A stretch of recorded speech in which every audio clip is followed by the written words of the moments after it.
That's where we should be, Paul. And then that little showers. Mountains, yeah. Nice. Yankees have taken the field. They'll try to snap their 6-game losing streak. And this is the Tigers' batting order. McGonigal, Dingler, and Carpenter at the top. Green, who had 2 home runs yesterday, will clean up. Then Keith and Torkelson. And the bottom third, McKinstry, Outman, and Rogers.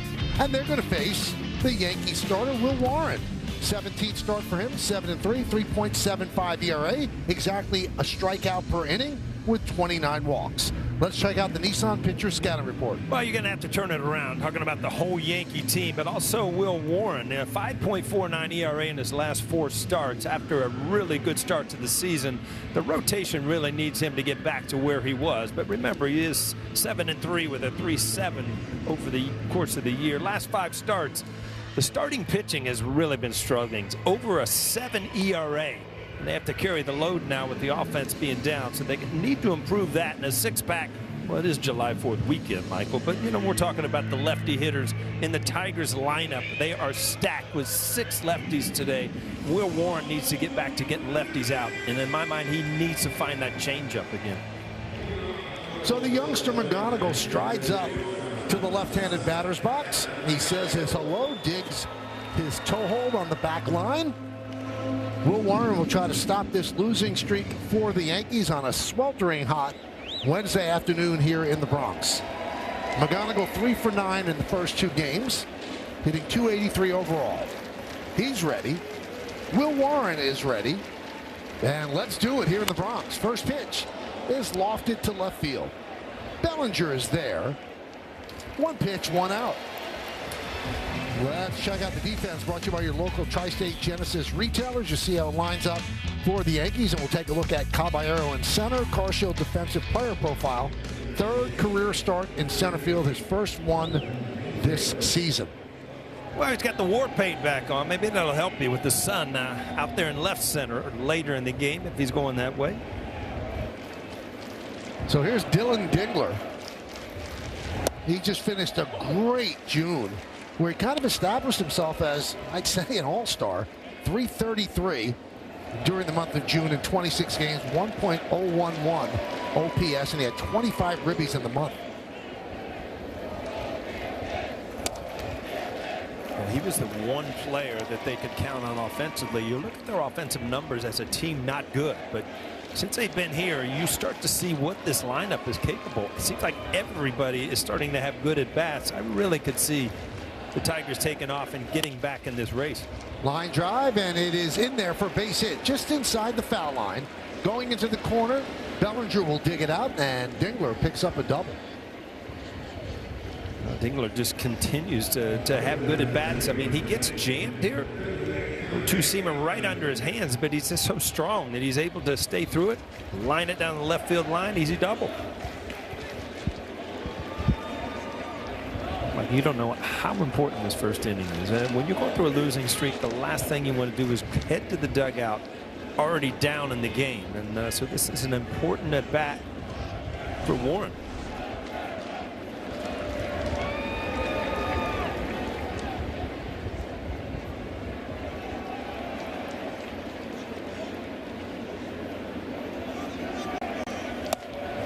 Carpenter takes outside. So the Tigers are 37-49. They're 9 games back in the American League Central, and they're 6.5 games out of a wild card.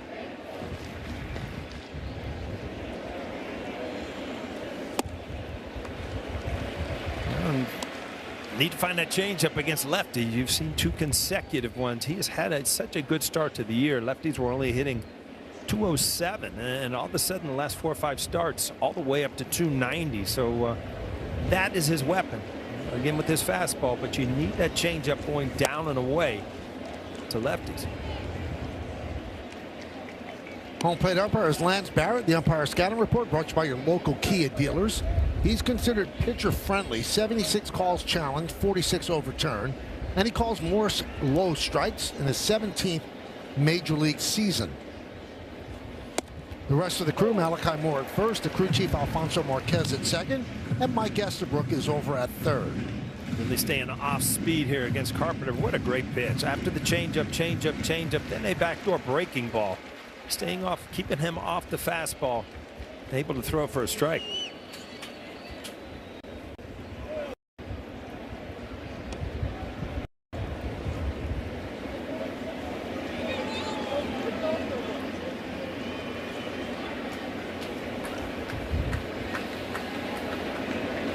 The 2-2.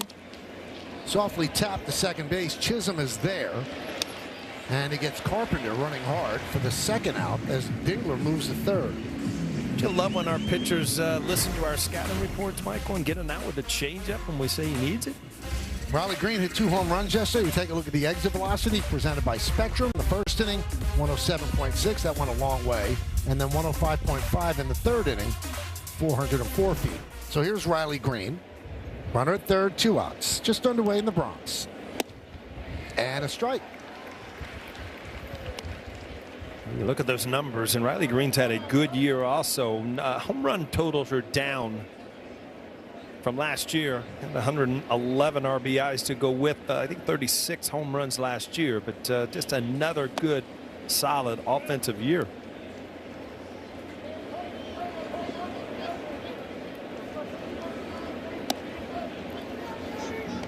So he had the 2 home runs off Cam Schlittler last night. He had 1 over his previous 15 games.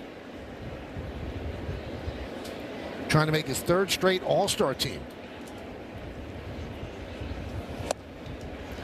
And do you know, in the history of the Tigers, Paul, the only Tiger outfielder to make 3 straight All-Star games? Al Kaline, who made 13 straight. It's got to be in a lot. He had 13 straight. 13 straight.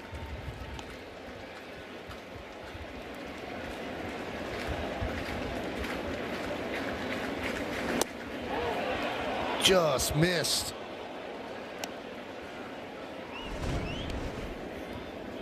Well, because of that movement down and away, just gets off of the outside corner, but still a good job of sequencing those off-speed pitches early in the game to these left-handed hitters. Swing and a miss. So they put up a 0 in the first, which is key. Tigers nothing, and the New York Yankees coming to bat. Now it's the Yankees' turn against Troy Melton.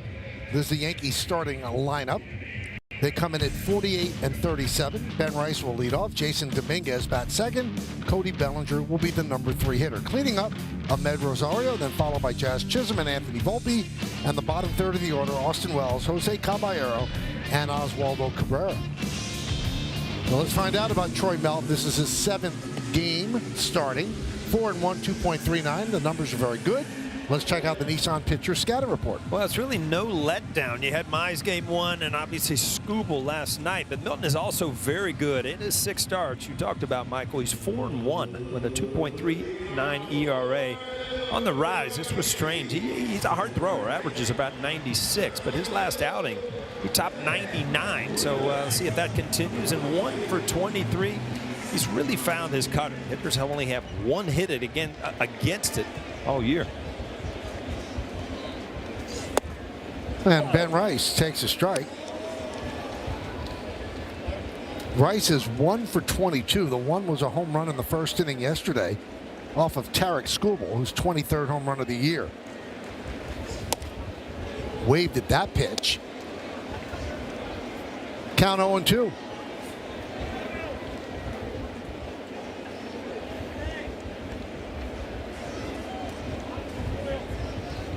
Melton's 25 years old. He's from Anaheim.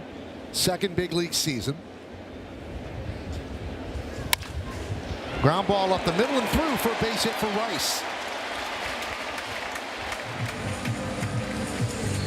Check out the Tigers defense, brought to you by your local Tri-State Genesis retailers. Green, Outman, and Carpenter in the outfield left to right. Then it's Keith, McGonigal, McKinstry, and Torkelson third to first. Jake Rogers, who throws out 30% of base stealers, he's behind the plate.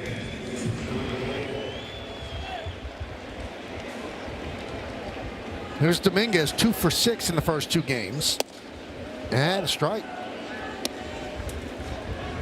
Tigers are wearing their navy blue road alternate jerseys. The stripes on the sleeves and the V-necks are like they had in their 1984 championship season.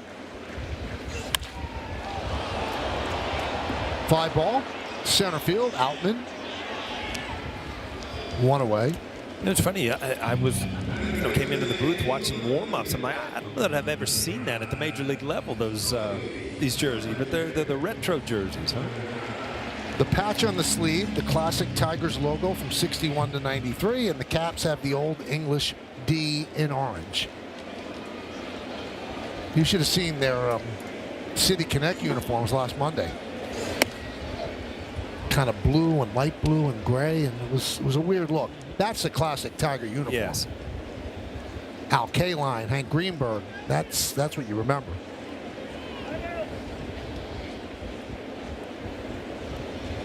Little Ty Cobb, friend of your uncle. Exactly. He's a pretty good player too.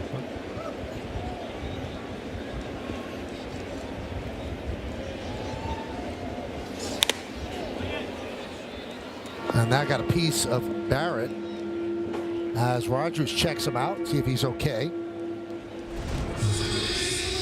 Well, a good swing by Cody Bellinger. That cutter just came in just enough for him to get under the baseball. Got the left shoulder of Barrett. Saw some called third strikes where he just took. He had a night off yesterday, but you start seeing guys take good swings. Good things are going to happen soon. 1 and 2. Well, Cody is 3 for his last 28. And over a longer stretch, 5 for 41. And he has not had a ribby in 12 games. He's at 49 runs batted in.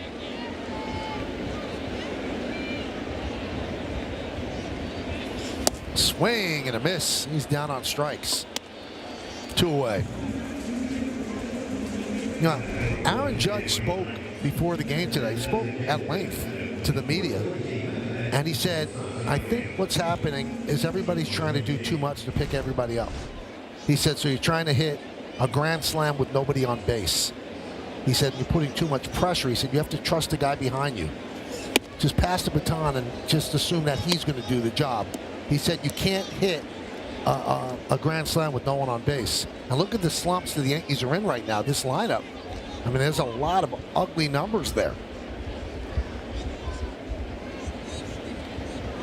Except for the guy at the plate, Ahmed Rosario, but then he'll ground one to third. Keith Fields, and that will do it. No runs a hit. One man left on base. We played one at the stadium. Nothing.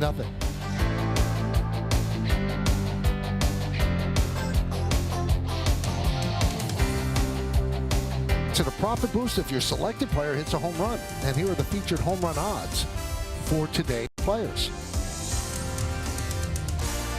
I promise we'll have them in a moment. You promise things, Michael. We want graphics, Sometimes I need a picture to go with what you're saying. Well, I guess they're drawing it right now as we speak. It's in the air-conditioned confines of the truck.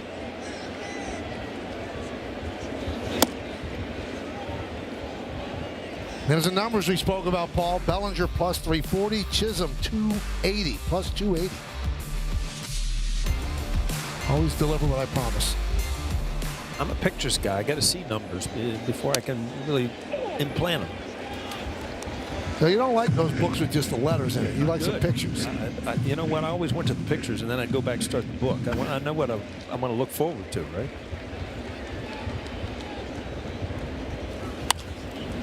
Looped into left field. It's a base hit for Keith. Along with a team that's starting to swing the bat much better offensively, it seems like everything goes well. I mean, this is another changeup right off the end of the bat, but good fortune also helps in baseball because it's just a dunker to left field.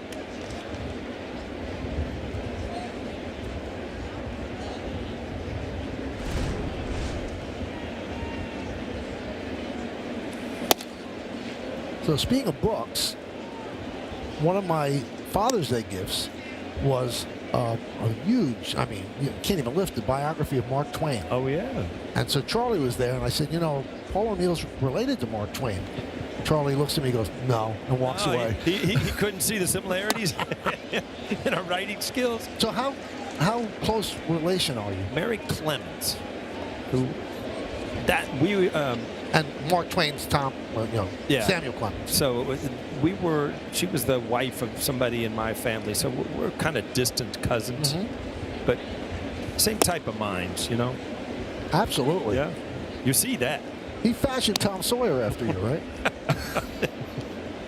Or Huckleberry Finn. Finn, I think I'm closer to.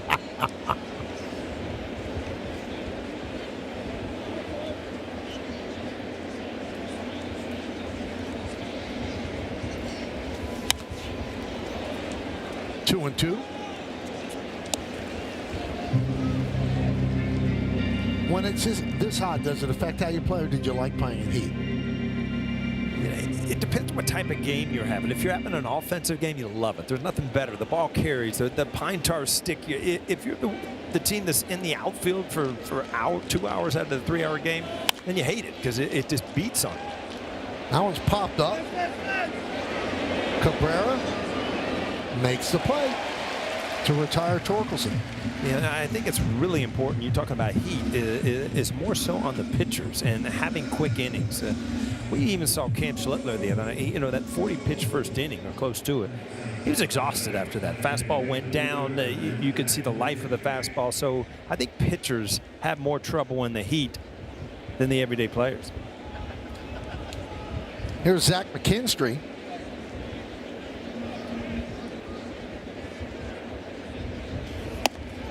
And a strike.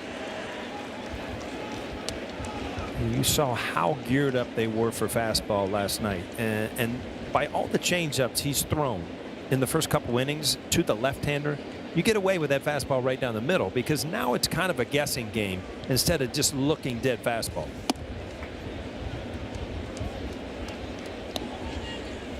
One and one. We're in the second inning. Yankees trying to salvage the final game of this 3-game set. Tomorrow's an off day. And then the Twins coming to town over the weekend. And the Yankees have dressed up this beautiful ballpark with American flags over the facade rather than the team flags that they always have. So looks great for 4th of July weekend.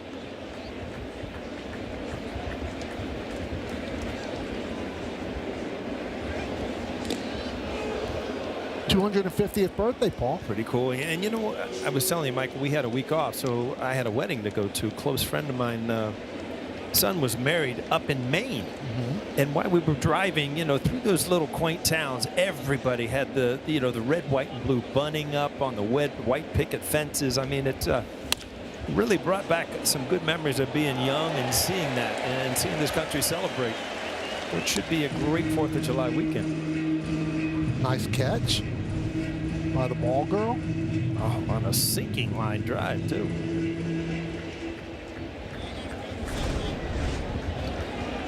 So as you're driving through, you like humming John Mellencamp, Little Pink Houses? Yeah, ROCK in the USA, all kinds of stuff. McKinstry down on strikes, 2 away. I know one thing. When you go to the Northeast and you spend a weekend up with all the lobster, you don't even want to see a lobster. I'm lobstered out for the next year. Another good changeup. Boy, this is definitely part of the plan today. And I think it's smart. I think they picked up on Detroit just looking dead red fastballs. And, you start changing things up. And then the second time through, you can go back to getting ahead with your fastball. Really, really good adjustment. 0-1 on Outman. Now that's a 4th of July treat right there. I invited you for dinner. That's what we're having. Hot dogs and hamburgers. Maybe a little apple pie, too. You never know. Little red and white checkered tablecloth. I'm sure. Checking all the boxes. Little fireworks. You got to figure that hot dog was raw when she put it down. Just stick it in the sun for a half an hour and you're ready to go.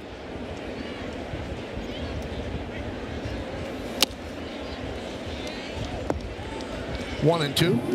I cannot emphasize enough. I mean, that's an in-between swing right there, just kind of fouling it off. And that's because in the back of their mind, they've seen so many off-speed pitches, and it has really, really helped Warren to this point.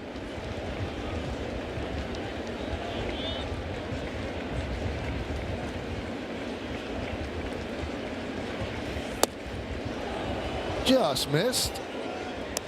He is the king of the called third strike. Doesn't get it there. He has great movement on his pitches and also deception. That's why he gets a lot of called third strikes.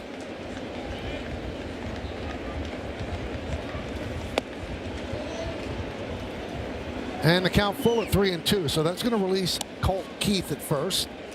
Ben Rice tells Warren, I'm going to play behind him.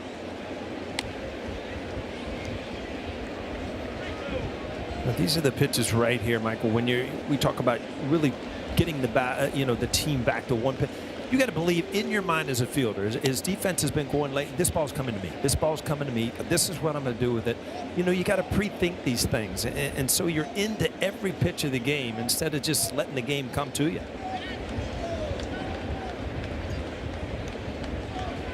Runner goes, and that's ball 4. And that's going to be challenged by Wells. So it's presented by T-Mobile, the ABS challenge. How about that? There's your call third strike. Ball is overturned. New York has 2 remaining. A good challenge by Wells. We go to the bottom of the 7th.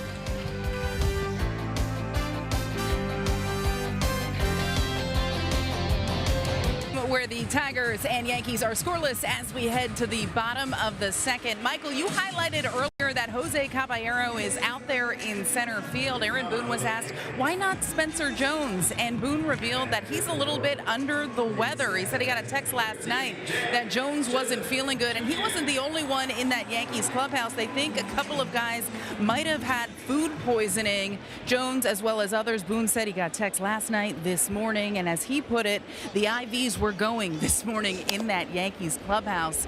And I asked Aaron Boone, after everything that's been going on with this team, the errors, the losses, the injuries, now this, what are you thinking as one more thing happens? And he said, look, the schedule waits for nobody. The games wait for nobody. You've got to find a way to go out there and get the job done, regardless of the situation surrounding the team. Now, Michael, one more note on that. Ryan McMahon is also sick. He was supposed to play in a rehab game tonight. He has been scratched, but they do not believe that that's going to affect his time frame. They still expect him to be a player for this team on Friday. Now, Meredith, through all your reporting, did you find out the food culprit? What was it that went the wrong way?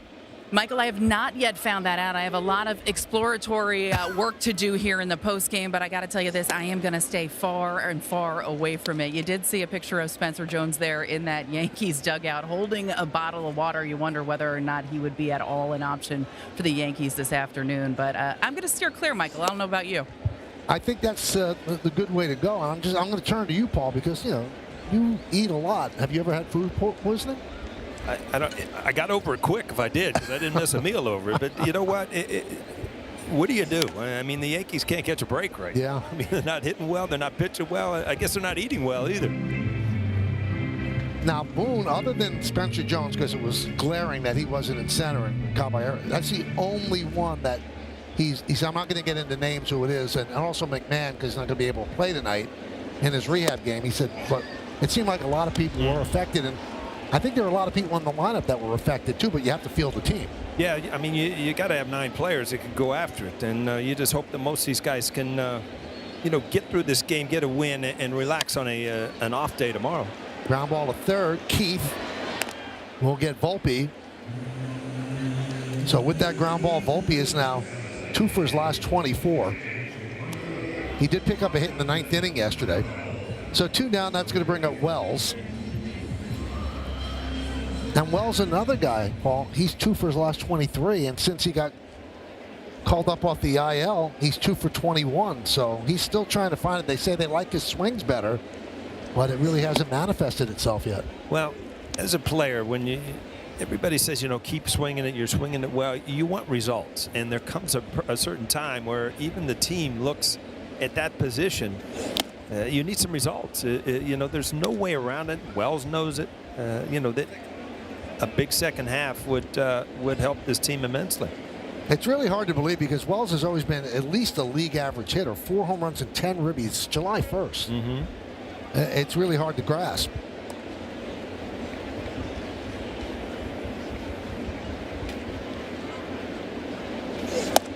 Strike 1 and 2. And then when you you feel good about a swing change, right? And then it doesn't manifest itself in production, then you're going to change back. When you're struggling, believe me, when you're struggling and you're working on a swing change, soon as you have a bad at bat, you just go back to where you were because you're worried about getting a hit. You don't want to be written about in the pay. And it's very hard to go through a change in anything when too many other things are going on in your mind.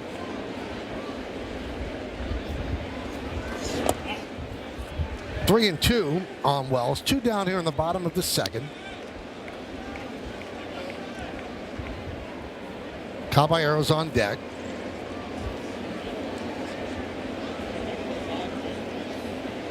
And they're going to see if he got hit. They're going to check to see if they challenge. That's what the holdup is.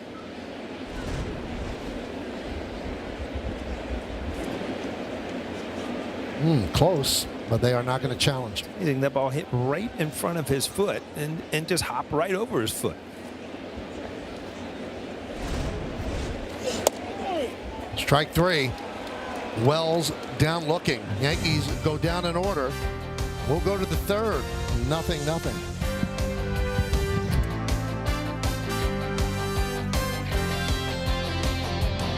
Strike Pride brought to you by Toyota, the official hybrid vehicles of the Yankees. Now today's picture is of Ethan, Landon, Brody, Bailey, and Abby, who enjoyed a summer afternoon in the Bronx last homestand. Use the hashtag Toyota Pinstripe Pride. Mention yes in pictures you post to social media to reflect your love for the Bronx Bombers. We might spotlight you in a future game.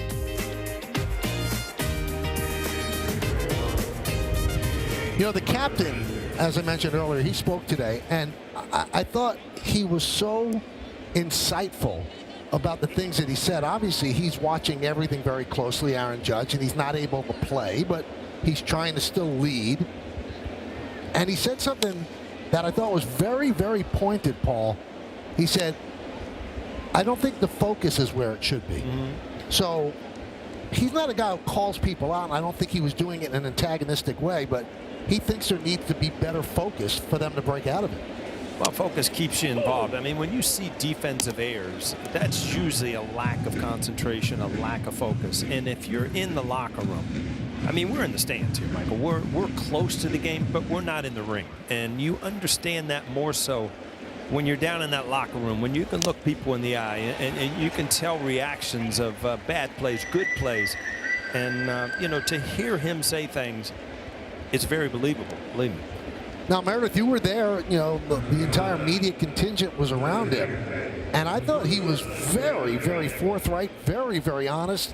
And you could tell that he was thinking about everything that was said today. He's probably been thinking about it for a while.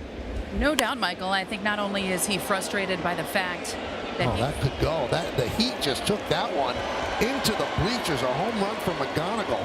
That did not seem like it was going off the bat, but it kept traveling, and it's 1-0 Tigers. I was just going to say, Will Warren has kept them with zeros, giving the offense a chance to finally get a lead. But this McGonigal, you really got to be impressed. You can just see what he is going to become. He's having a great year as a rookie, only 21 years old. That was his 7th home run. But if you watch him from the side, he is so locked in. His head doesn't go up, it doesn't go down, it just stays right there.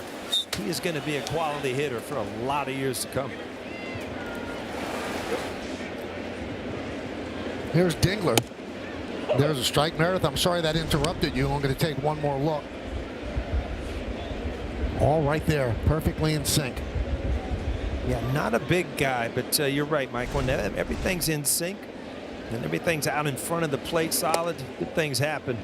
Meredith, we're just talking away up here on a beautiful swing. You got something else to say? You know what? The reporter jinx strikes again. That's what everybody will say, right? Yeah. You know, you were talking about Aaron Judge, Michael, and the fact that he had said that this team has lacked some focus. He said, look, we're here to win a World Series, and we're not going to win a World Series like that. He said he had some conversations with guys individually. The group will be addressed as a whole. Aaron Boone has said at times that he has spoken to this group to reiterate about that focus and try to get them back on track. And one thing he said, Michael, they have a sign going up from the dugout, from where they have the area down before you go to the steps to the dugout, and it says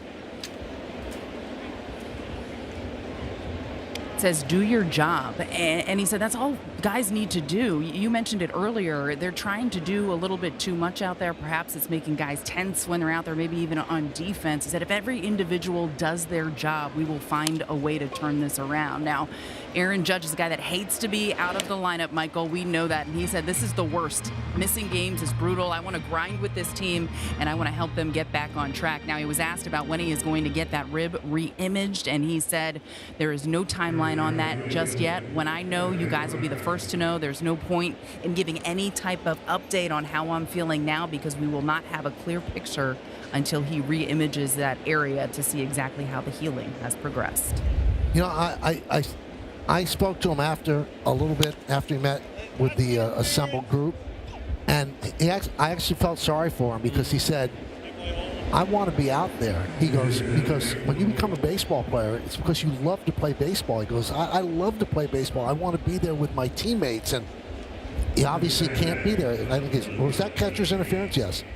Another catcher's interference. He said, I can't be out there. And, you know, thankfully you didn't have long stretches like this where you were injured, but when you're out, Mattingly told me you feel like a non-person when you're out. You feel useless because you know that you can help in some capacity, but Aaron Judge helps it in a much bigger capacity than most players. And you know, everything was going so well. You were almost holding your breath that your big name players wouldn't get hurt. Well, they did.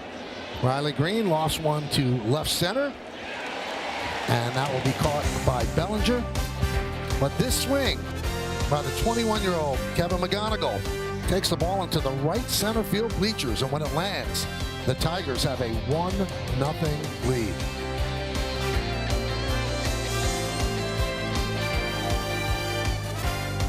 Brought to you by Bet365, where winning is everything. Jose Caballero hitting one or more home runs today. That's plus 700. Caballero, Cabrera, and Rice. Here in the bottom of the third, Yankees trail 1-0 on the McGonigal home run.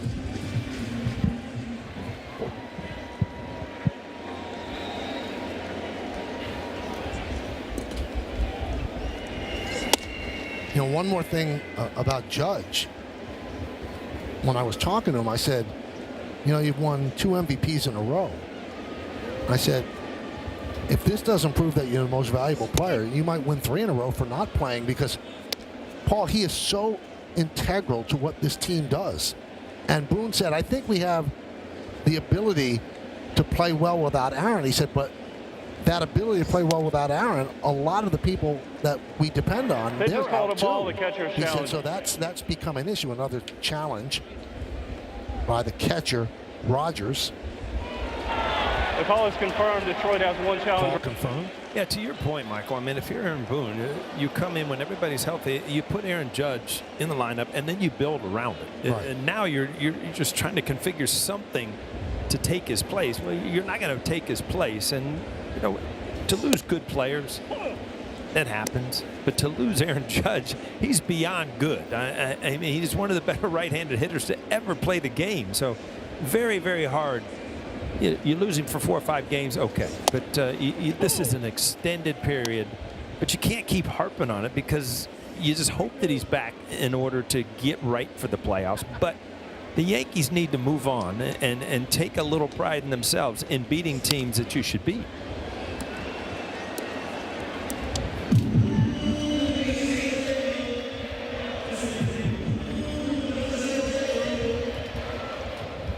Well, without Judge, they are 12-14, and they had started off pretty well when he was down. They were 12-8, but now they've lost 6 in a row. That one's lined to left field.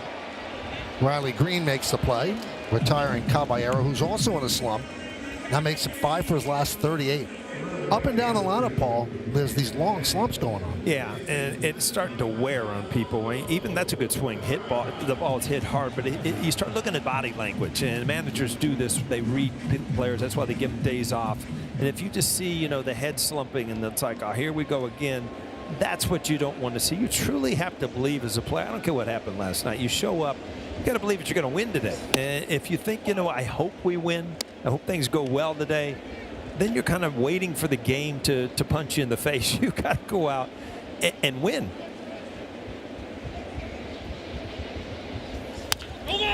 Ground ball first base. Torkelson will take it himself, retiring Cabrera. 2 down.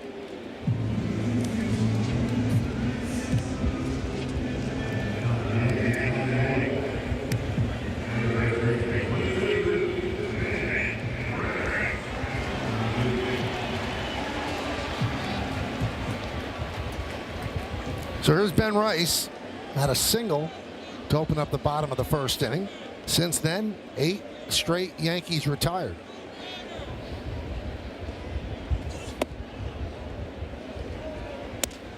One and 0.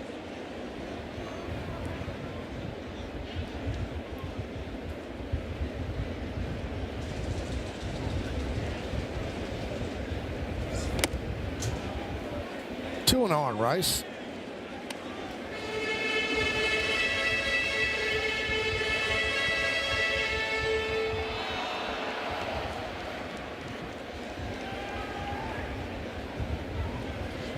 And the Tigers righty deals.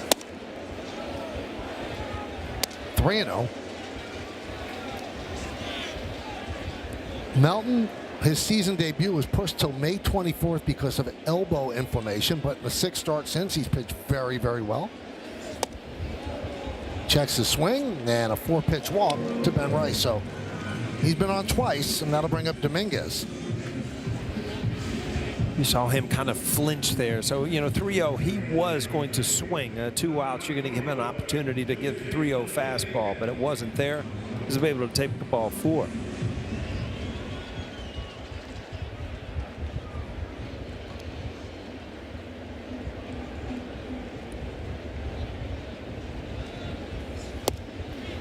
A wave at a curveball, 0-1.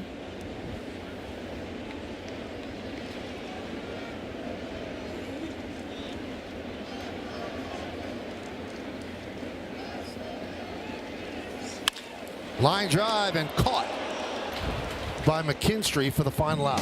Yankees strand 1. We go to the 4th. It's 1-0 Detroit.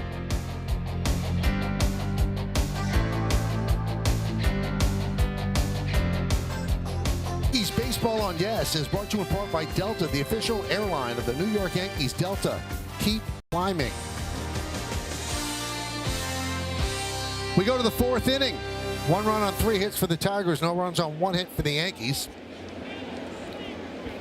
And Colt Keith will start it off. Keith, Torkelson, and McKinstry. Driven out to left field. Bellinger back, still back, and he makes the play as he runs onto the track for the first out. When you go to Bellinger, you looked up and he took those 2 steps like, uh-oh, and I'm thinking, wow, is this ball going to carry that much? We've talked about the heat, and the ball will carry.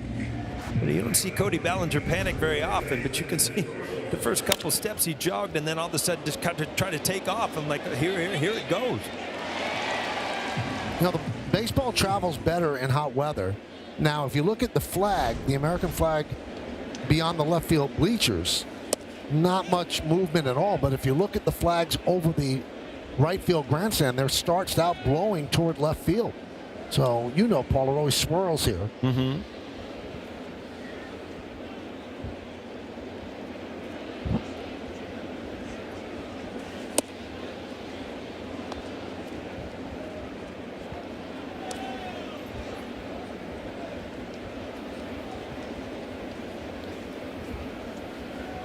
So we wanted to see the impact of hot weather on a baseball, right?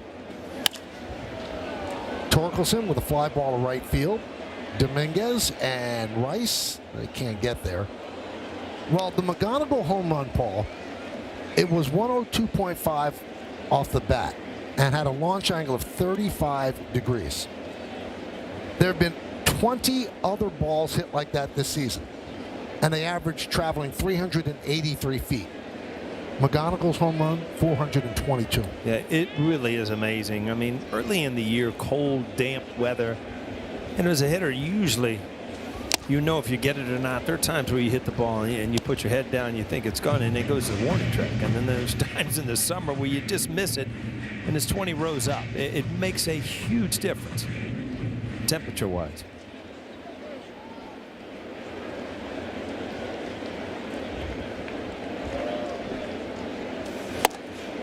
And Torkelson down on strikes, 2 away.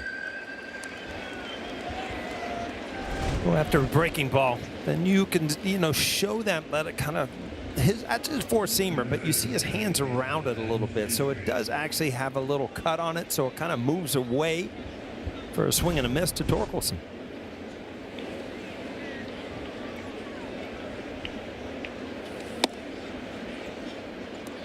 1-0 on McKinstry.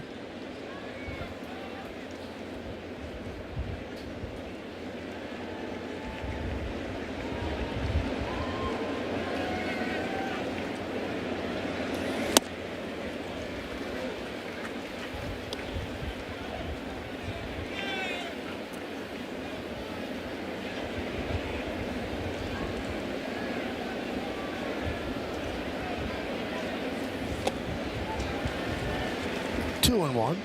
James, you've got to give me a percentages of changeups today, because that's a way to cool off. Just take off your hair off the side of your head, huh? It's got to be the most changeups he's thrown in an outing, percentage-wise.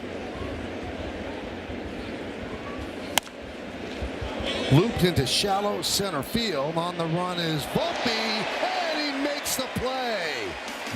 Beautiful play by Anthony Volpe, showing great range, running into the outfield and taking a base hit away from McKinstry.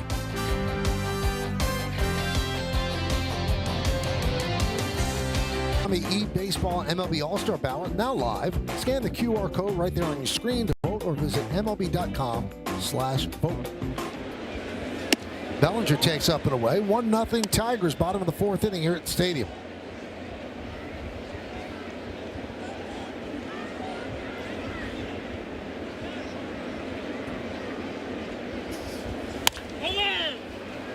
Ground ball, first base. One away. Talk about mirror images, Paul. So before the Yankees were on this 6-game losing streak, they went 18-9 during that time. When they were going 18-9, the Tampa Bay Rays were going 9-18. Yeah, exactly. So the Yankees have lost 6 in a row, and now Tampa Bay has won 6 in a row. So they've completely mirrored each other, and the Yankees are now 4 back in the loss column by the Rays. Well, they were there before, and they caught up. So you just got to think that, all right, if we're a streaky team, we got to cut this streak to an end. We're in a losing streak. You can't go on like this, obviously. But when we turn it around, we can rattle off 8 out of 10. That's the way you got to look at it. And their starting rotation can give them that type of run because it's that good. But we went through it, the starting rotation last time through. The ERA was over 7. So you really have not given a struggling offense a chance to win any games.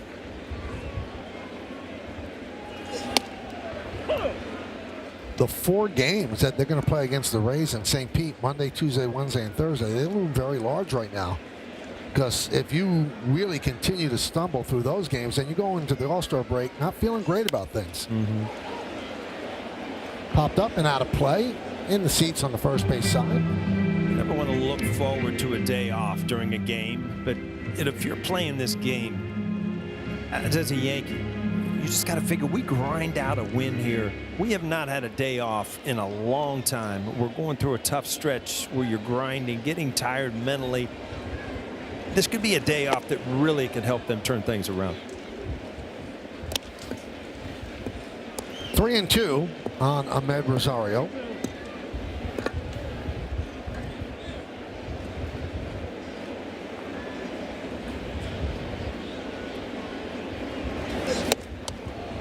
And he swings and misses. 2 down.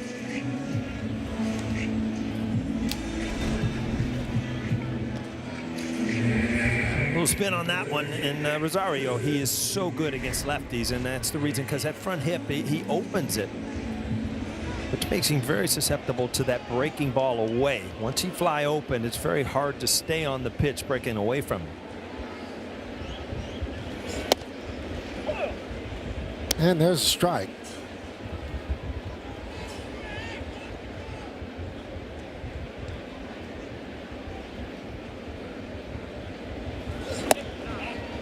One and one on Jazz. He grounded to short, right up the middle. And McGonigal had him played perfectly. He's right there right now again. Not allowed to be right behind second, but he's awfully close.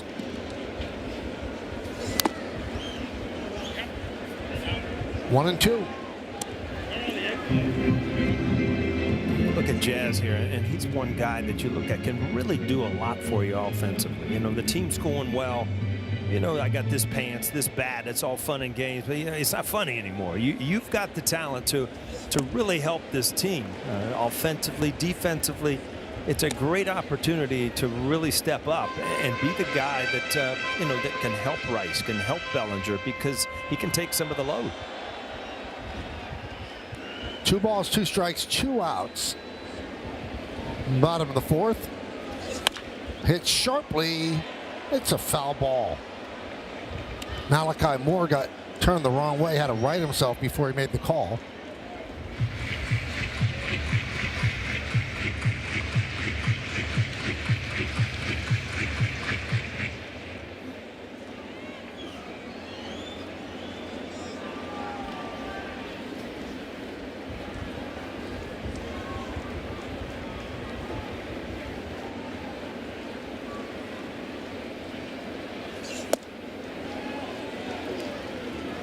Three and 2.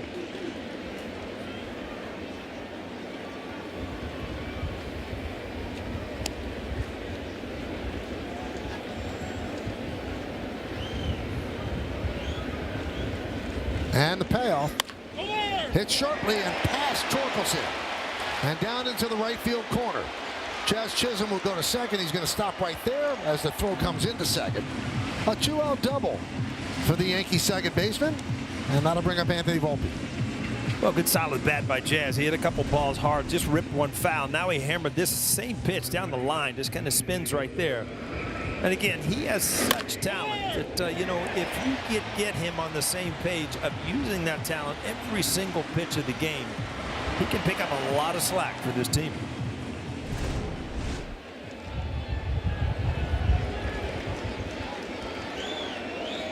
Little trip to the mound. As Rogers will talk with Melton.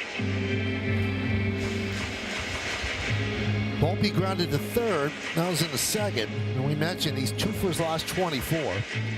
This is the time, Michael, you got the pitching changer. Anthony Volpe, you're walking to the plate. You kind of stand out there. You have a plan. Am I going to look fastball out over the plate? Am I looking at this slider?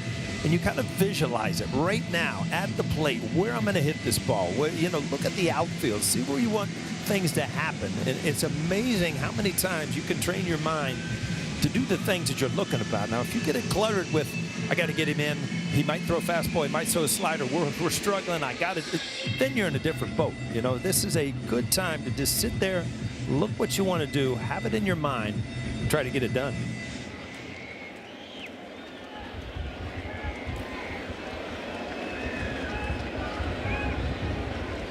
Troy Melton deals, and it's bunted over the screen and out of play.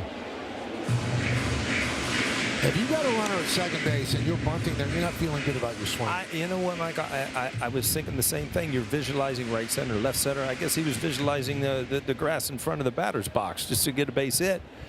Now, Keefe is deep at third, but that's not getting the run in. No, absolutely not. Pick off. Diving back is Jazz.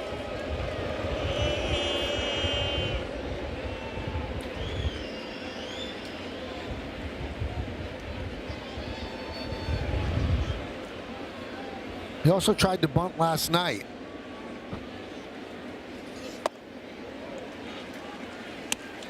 Did get that hit in the 9th inning.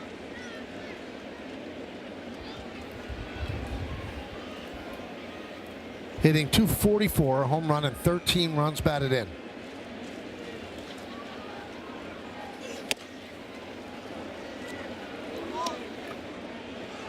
Dialed it up to 97 there, 1 and 2.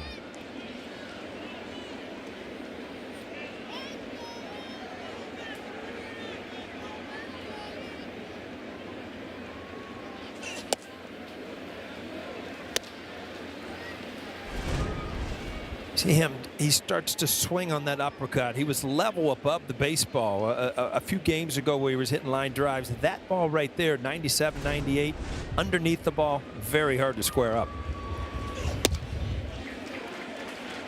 3 and 2 on Volpe. And Wells is on deck. Bottom of the fourth inning, 1-0 Tigers on the McGonigal home run.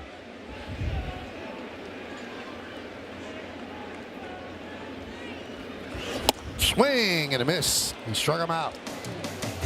No runs, a hit, no errors, and one man left on base. We go to the fifth inning, 1-0 Detroit.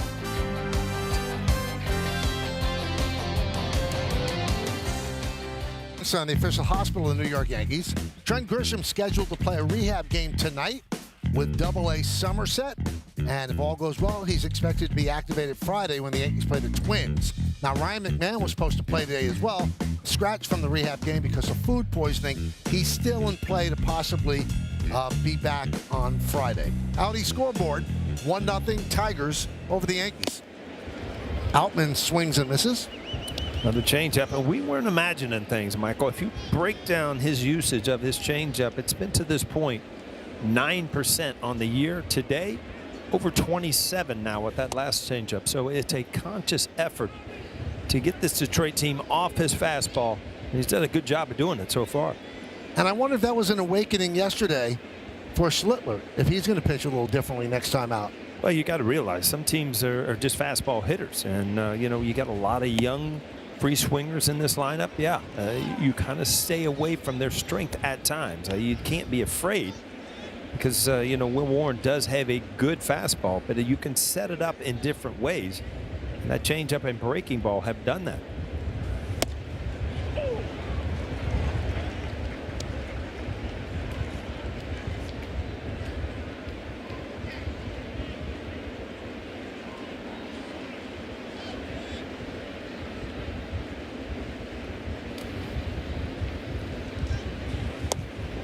And down goes Outman. One away. And this is just great pitching, you know, to use that changeup, and that's his 6th strikeout of the game with the changeup. 6 Yankee strikeout brought to you by your local Tri-State Audi dealers.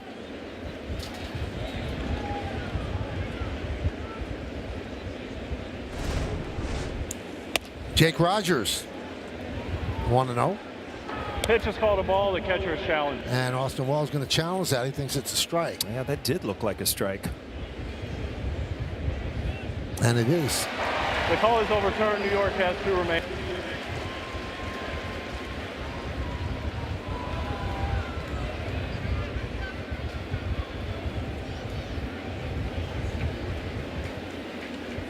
The 0-1. 0-2 on Rogers.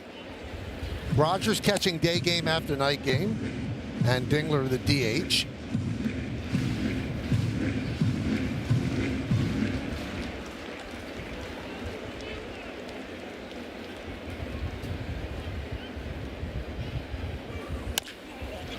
Ground ball backing up is Volpe. Fields fires. 2 down. McGonigal now coming up, and we'll take a look at the leaders. Brought to you by your local Tri-State Buick dealers. Let's take a look. War leaders. Bobby Wood Jr. went up a little last night, 4.6. So McGonigal's at 4.4. Cody Bellinger in 5th place at 3.7. And Witt had 2 home runs last night, so that moved him ahead.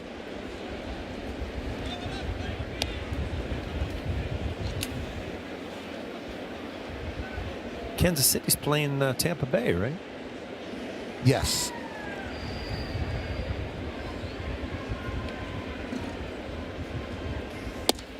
And a strike.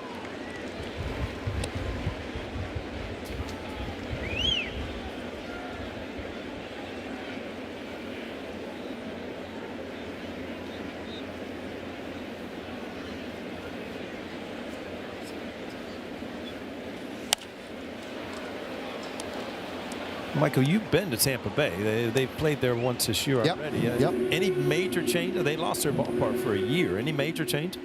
Just, you know, underneath where the fans don't see, and the ballpark looks terrific. They did a really, really good job. The roof is a little bit lighter. Same configuration, yes. Everything, nothing changed.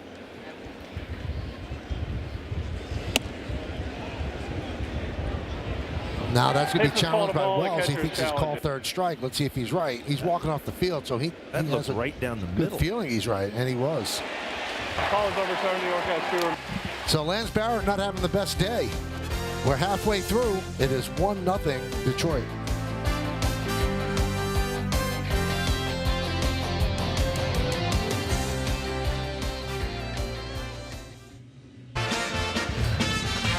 .268, 1,314 hits, 47 home runs. Started with the Yankees, 56 to 59. Then the A's, and then the Tigers. Finished with them. You know, I'm not even participating. It's early in the day. It's a 10. I'm not ready for it. So you're not going to play? Nope. Taking the day off.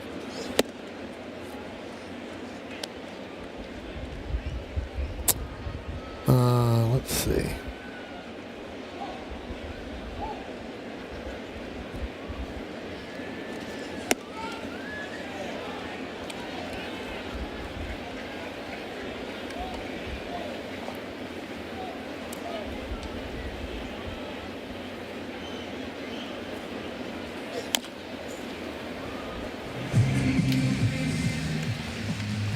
So our producer, Troy Benjamin, is saying if anybody gets this, genius status.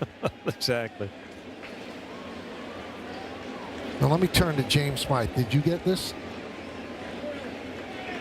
I know you know it, but did you get it before?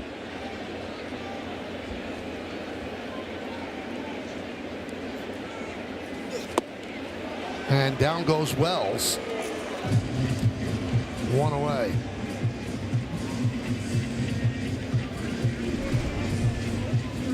Well, continues. Wells with the new swing, which is an uppercut. You know, to me, it is almost going to set him back for a time, because when you get an uppercut, you want to hit the ball out in front where you can elevate the ball. But to do that, you have to hit the ball out in front of the plate. You have to make your decision that much quicker. So you saw that last breaking ball. You're way out in front.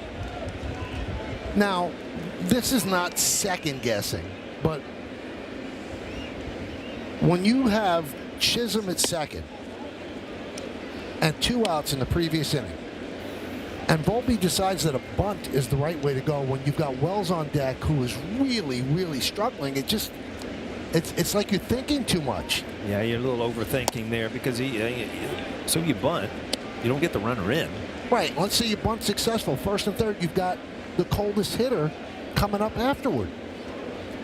Yeah, it's you know what, it's very hard to get in a player's mind, but you got to wonder at that point. You know, you're talking about visualizing a base hit. You know, getting the guy in.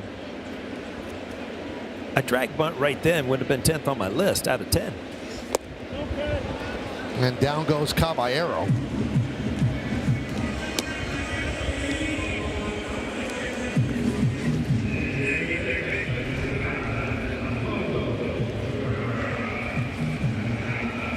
Seeing a lot of guys out front.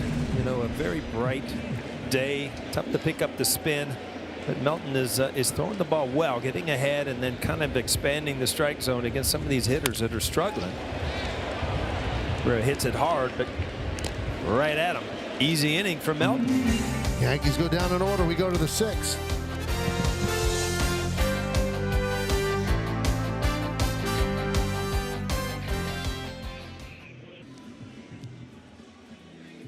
Dave Roberts, fastest manager all time to 1,000 wins. He did in 1,606 games. Junior Caminero continues to rake. And Byron Buxton. The only thing that slows down Byron Buxton is injuries. So a hip impingement. So maybe the Yankees catch a little bit of a break, and he doesn't play this weekend for the Twins. You see with the shift, Volpe way over in the hole. Ball easily goes up the middle.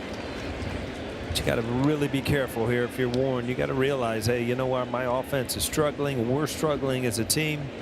I cannot give up a big inning.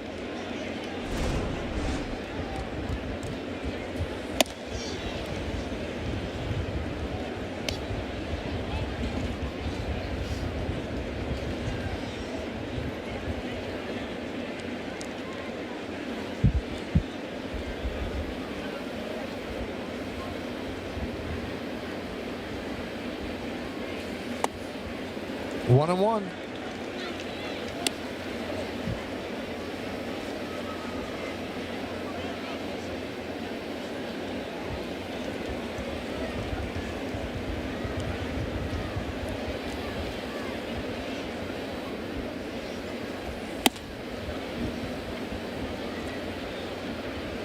So there's a big-time celebrity out there who loves to play Name That Yankee.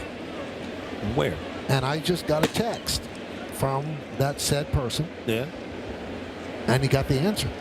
Wow. That's a long-time sports guy there, huh? I'll tell you who it is. He'll be embarrassed, but Brian Gumble.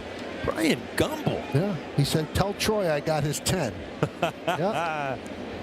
He better come back on the air if he can pull up Jerry Lumley, right?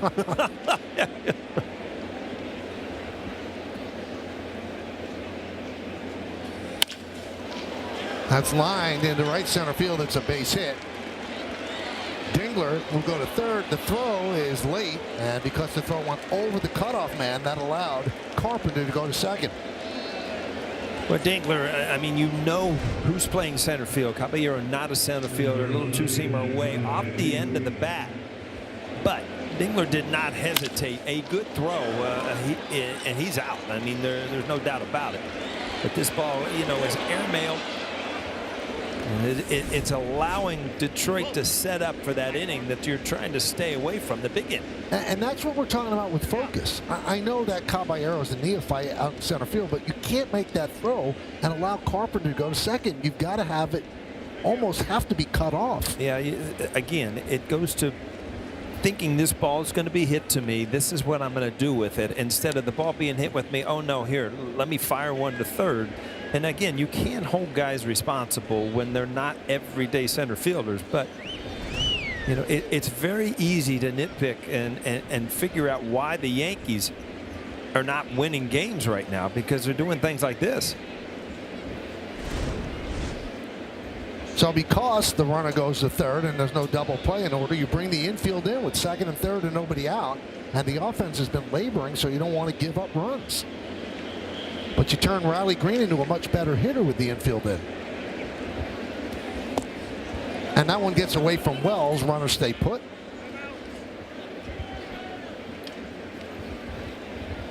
Well, this is a time. I mean, Riley Green is a good hitter. 2 home runs last night. I think if you're Will Warren, you got to realize that you might have to pitch around him. I know you don't want to pitch bases loaded, but you can't give in to him. He's the guy in the lineup that can put 3 runs on the board in one swing.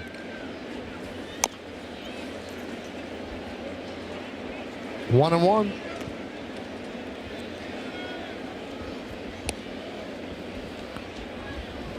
Much better hit against right-handed pitching. He's 0 for 2 against Warren. Infield's kind of halfway, not all the way in. Dingler is a catcher, so he doesn't have blinding speed. That's why you see the infield in, but still back out on the dirt, because you know something hit hard. Dingler, he's probably watching the ball go through with no double play, so you're going to have a little more time than you think.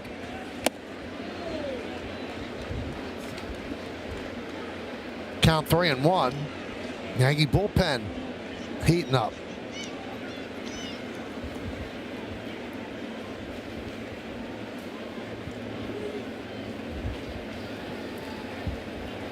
Paul Blackburn is up.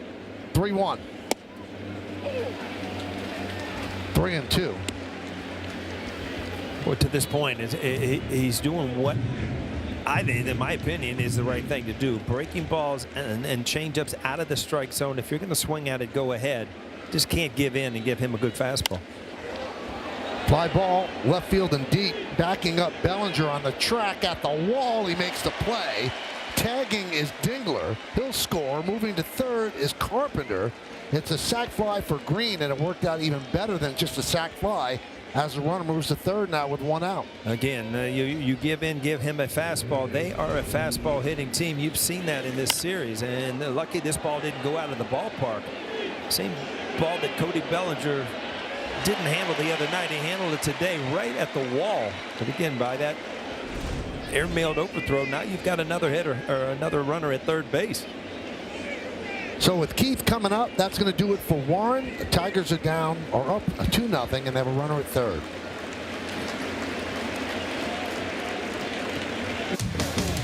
Yankees baseball on Yes is brought to you in part by your local Tri-State Genesis retailers. Learn more at genesis.com. By Sage, proud accounting software provider of the New York Yankees. And by the New York Lottery. Play today and start imagining you'll win. Two Hall of Fame shortstops right there. Paul Blackburn takes over for Warren. Runner at third base. One man out. Now the infield comes all the way in. 2-0 Tigers, top of the sixth.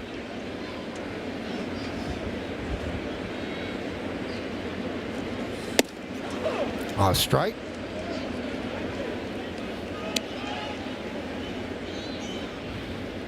And you saw that graphic with Jeter and Trammell. I mean, both great players. Derek Jeter, one of the best, obviously. This was the day that he went flying into the stands in that infamous game.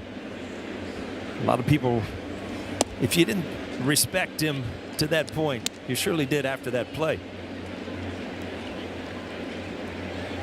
And we'll never see a play like that again, Paul, because if the same play happened, he would ping pong off the screen. Yeah. He would not fly into the stands. Shoot right back to the shortstop position. Let's take a look at that play, the Optimum Fiber famously fast replay.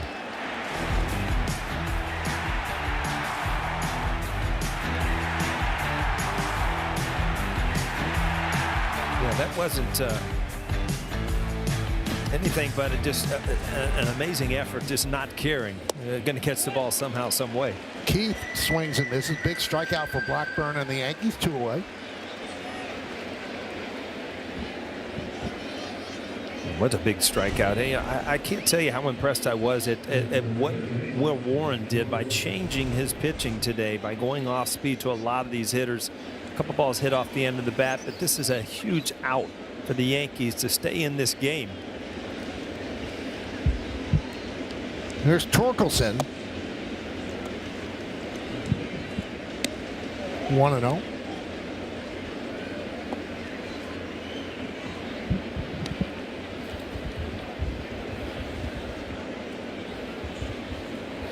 To amplify how differently Warren pitched today, 29% of his pitches were changeups, and that's a career high for him.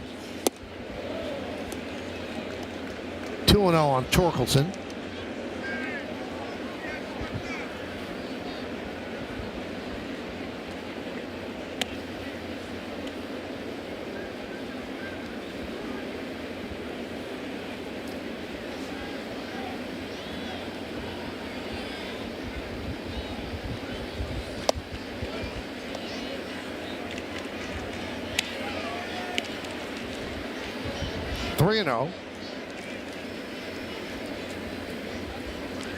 Carpenter is at third. 1 run in. It's 2-0 Tigers. 2 outs. And he walked him on 4 pitches. So runners on the corners from McKinstry.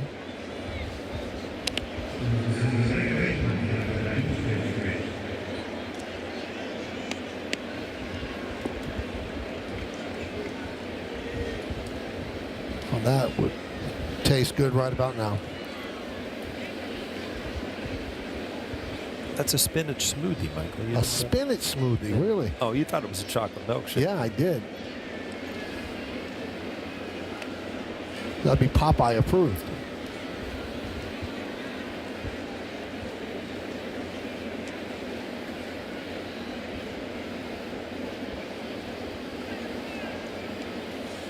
Now, you seem the type of guy, to me, that will put bad taste in good stuff in a smoothie. Am I right?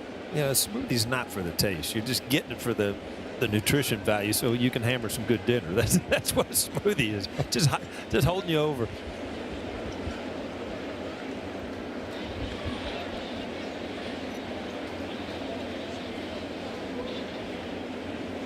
First and third, 1-0 on Zach McKinstry, batting seventh, playing second today.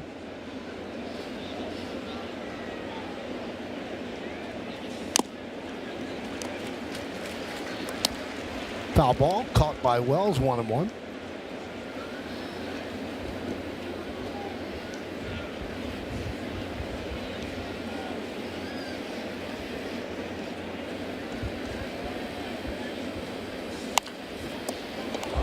And that's knocked down there by Blackburn to get the final out. So he does a good job.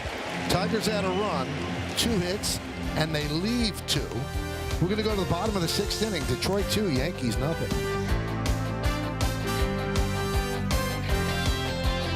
Let's take a look at what's going on down on the farm. A pair of Yankees prospects were selected to this year's Futures Games. George Lombard Jr., the second consecutive selection for him. He went 1 for 2 with a double and a walk in last year's game. And for Carlos Legrand, this is going to be the first time that he is heading there. Also noteworthy, James Coker, who is currently the manager for the Somerset Patriots, will be the third base coach for the American League.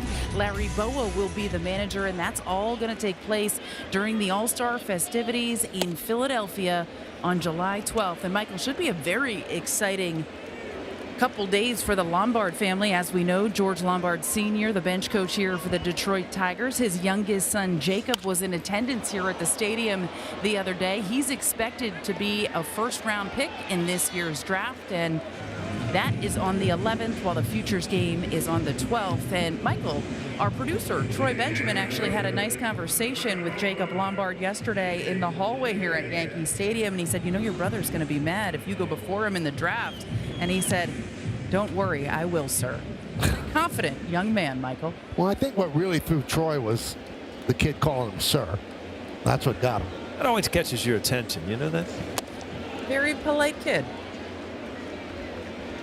Now, I mentioned this in an earlier broadcast, but we had George Lombard Jr. on the Hot Stove Show over the winter, and we asked him, well, if your brother gets selected ahead of where you were selected, are you ever going to hear the end of it? He goes, no, never. Every Thanksgiving, every Christmas, never hear the end of it.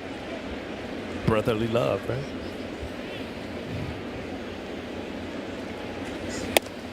Two and one on Dominguez.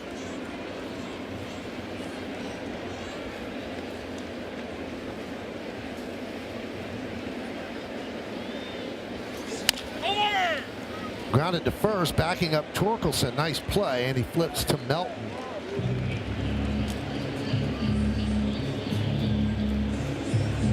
You know, when a team gets shut down so thoroughly offensively, you almost feel loath to not give credit to the pitchers. But it can't all be the pitching. I'm sorry, it just can't all be the pitching. Yeah, I agree. I mean, it's just, there are times where, for instance, last night Scoob was pitching. You almost assume it's the pitcher, but it can't be day after day after day. Right. I mean, the Red Sox threw like 3 tough lefties and a veteran in Sonny Gray, but to be no hit through 5 innings each time, and again, they're all good and they're up in the big leagues and they're the best in the world at what they do, but there's Tarek Skubals and then there's other people. So I think that's something that's always a conundrum when you're analyzing a game. Well, are they just slumping, or is it the pitching making them doing that? I think it's got to be somewhere in the middle. At least, yes, I think I agree with you, Michael. You're not buying it, but I always find it interesting to if a team is shut down, say 6 innings, and then they go to the bullpen, and then they start swinging the bat battery, getting hits and runs. It's like, well, maybe the starter was that good, right? But it's. Again, it's very hard to say that every single pitcher for a week straight is Cy Young.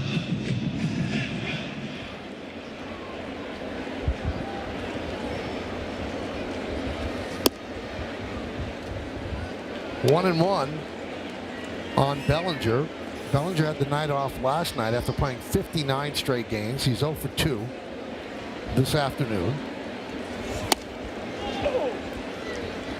1 and 2.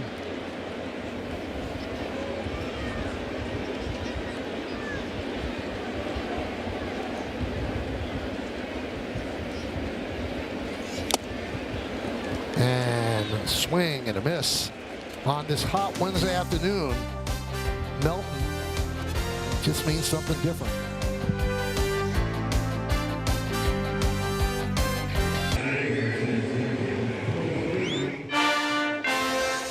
Yankees Baseball on Yes is brought to you in part by your local Ford stores, proud to be the official SUV of the Yankees. And by Delta, the official airline of the New York Yankees. Delta, keep climbing. We go to the 7th inning. It's 2-0 Tigers. Blackburn on in relief of Will Warren. Got the final 2 outs of the 6th inning. And he deals a pitch up and away to James Outman as we start the inning.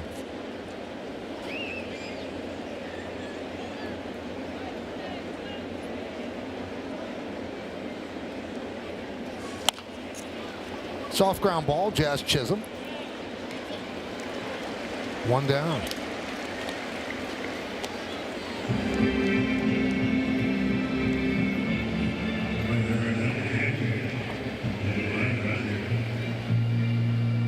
To this point, Michael, and Warren, Blackburn, and they've battled. I mean, they've had a couple innings that couldn't have really got away from them. And you look up, it's 2-0, but it's 2-0. But the Yankees with 2 hits, really, other than the Jazz Chisholm double, I mean, haven't had any opportunities to do anything.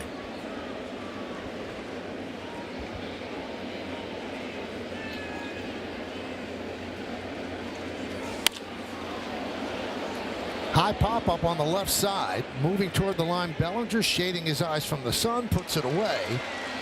Round number 2. Yankee fans, fireworks night is back again this season. Kick off your 4th of July weekend at Yankee Stadium this Friday, July 3rd, and stay after the game for a post-game fireworks show, courtesy of Baby Ruth. Tickets are going fast, so get your tickets today at Yankees.com. Paul and I will be outfield on a blanket, watching the fireworks together. I'll bring a picnic basket. I was going to say, who's bringing the blanket? I'll bring the blanket, you bring the basket. I'll bring the basket. You know what? Matter of fact, I'll bring the basket because I'm not a big chicken finger guy, and that's all you'll have in it. All right. 1-1 on McGonigal. McGonigal, his home run in the 3rd, gave the Tigers a 1-0 lead. And then a sac fly by Green in the 6th gave the Tigers a 2-0 lead. That's where it sits right now, top of the 7th inning. Take a look at this home run on StatCast 3D by Google Cloud. 102.5, and it went a long way, 422 feet. Squibbed toward Cabrera. And the Tigers go down in order 1, 2, 3 in the 7th. At the end of 6.5, it's the Tigers 2 and the Yankees nothing. But we're going to stay right here as we honor America in the Bronx.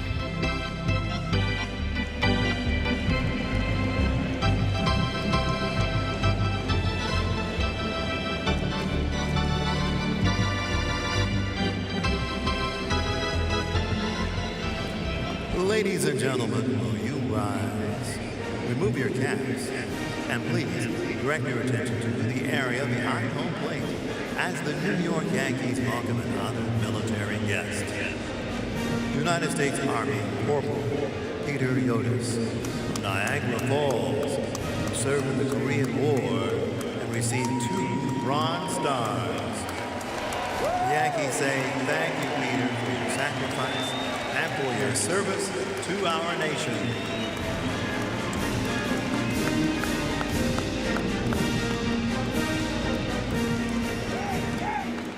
And now, ladies and gentlemen, please join us in singing along with Robert Merrill's rendition of God Bless America.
2-0 Tigers. Melton has pitched great. Warren pitched much better than he had the previous 2 starts, but the Yankees struggling offensively again,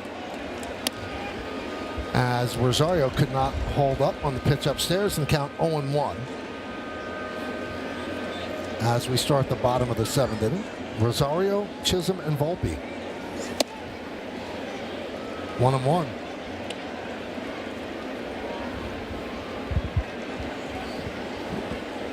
So in the 6 straight losses that the Yankees have had, they've averaged 2.5 runs per game. Right back to Melton.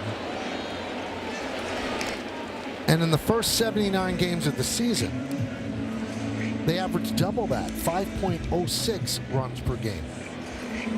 And during the 6-game losing streak, they're slugging at .217, which is absolutely anemic. Well, now they'll try to solve the Tiger bullpen. That's going to do it for Melton with a very strong 6 1/3. Chisholm coming up next.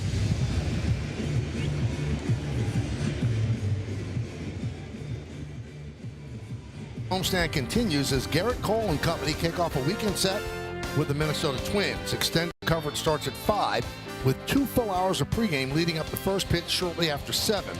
It's on Yes and, of course, the Gotham Sports app.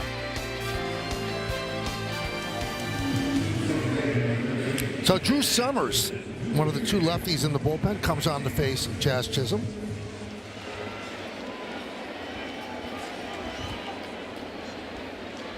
Summers gave up that 3-run home run to Rosario Monday. And Jazz jumps on the first pitch. Right field, foul, into the seats. Help America's Heroes. Donate $11 a month and amplify your impact with a car or land donation. Go to t2t.org.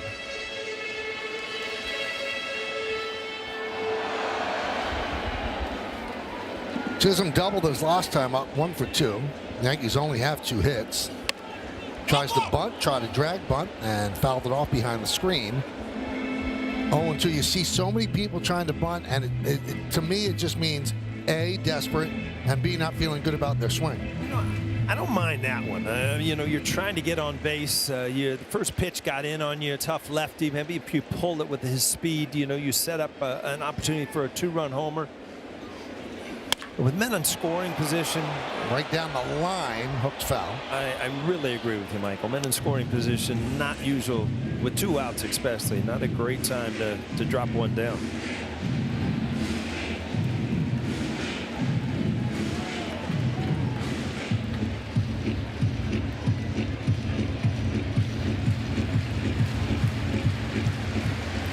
Oh and 2 on Jazz.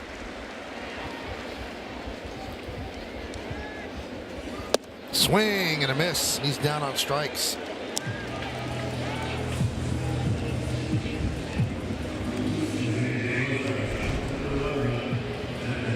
Drop down, and it just slides all the way across the plate after he showed him the inside fastball early in the count. It's hard to get off your mind as a hitter. You forget about that slider away.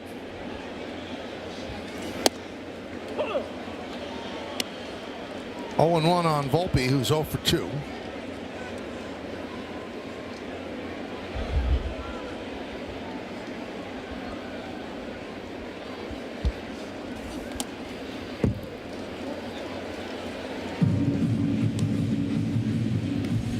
So Anthony with his 0 for 2 this afternoon, 2 for his last 25.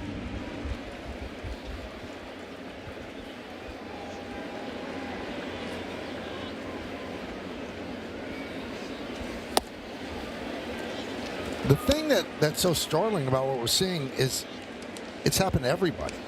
It's almost like the movie Contagion. Everybody has fallen into a slump. And they're all pressing, and as Judd said, everybody's trying to hit a grand slam with no one on base. And I don't know what springs you out of that. A couple of bloop hits, I'm not sure. Well, win for one thing, and an offensive explosion where you start believing you can score runs. Right now, you got to look at it. Are we ever going to score a run again? How can we ever get to this point? But until you get out of it, foul ball is short. And the Yankees go down in order against the two Tiger pitchers, and we'll go to the 8th, 2-0 Detroit.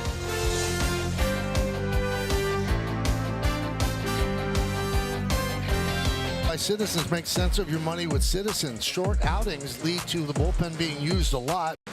We want to stay away from Jake Bird, obviously Ryan Yarbrough. Blackburn's in today.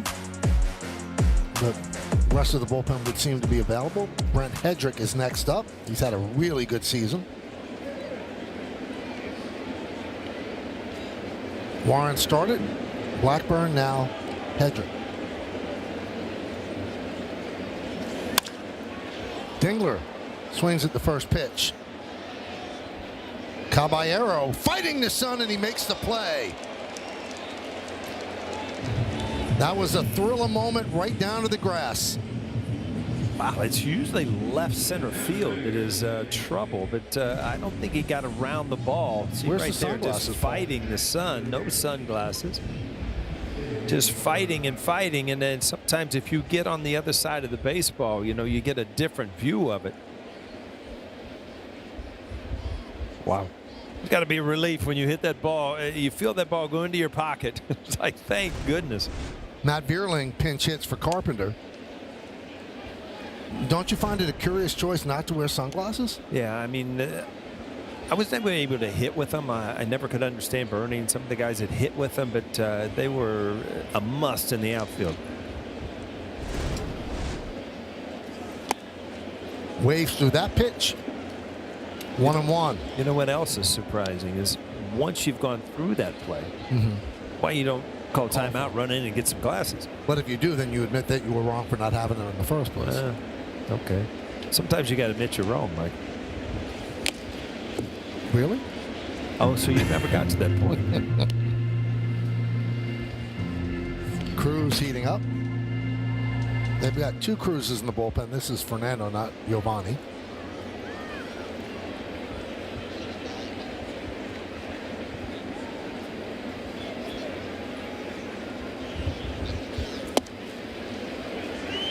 Two and two.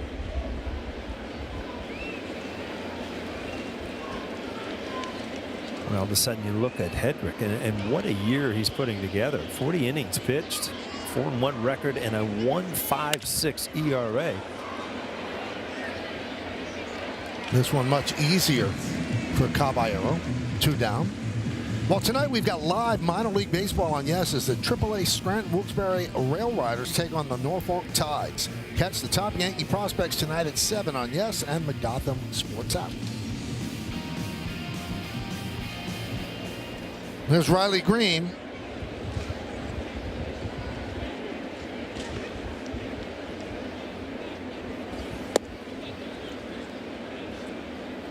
One and 0.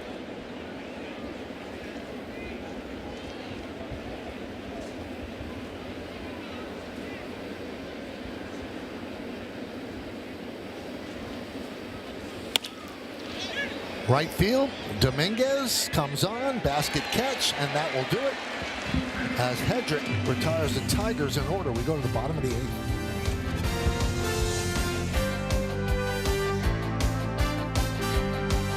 Best professional women's softball players on Yes. Tonight, catch the next AUSL game as the Texas Volts take on the Utah Talons at 10 p.m. on Yes and the Gotham Sports app.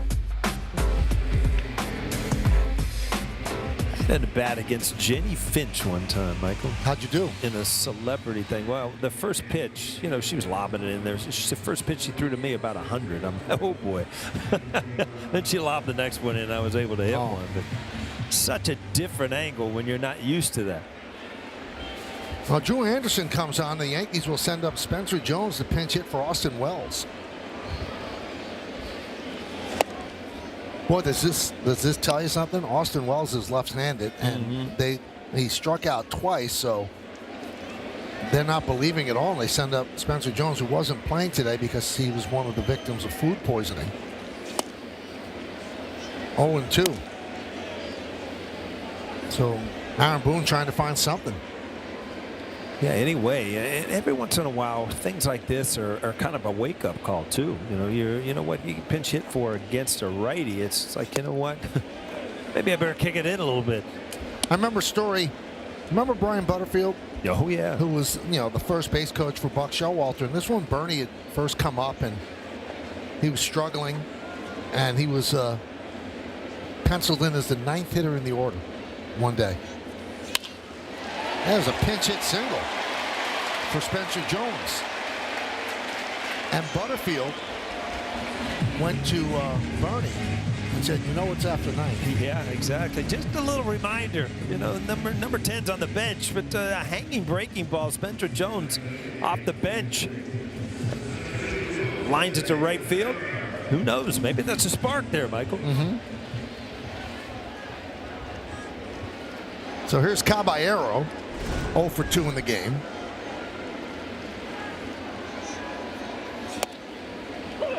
And a strike at 97 miles an hour.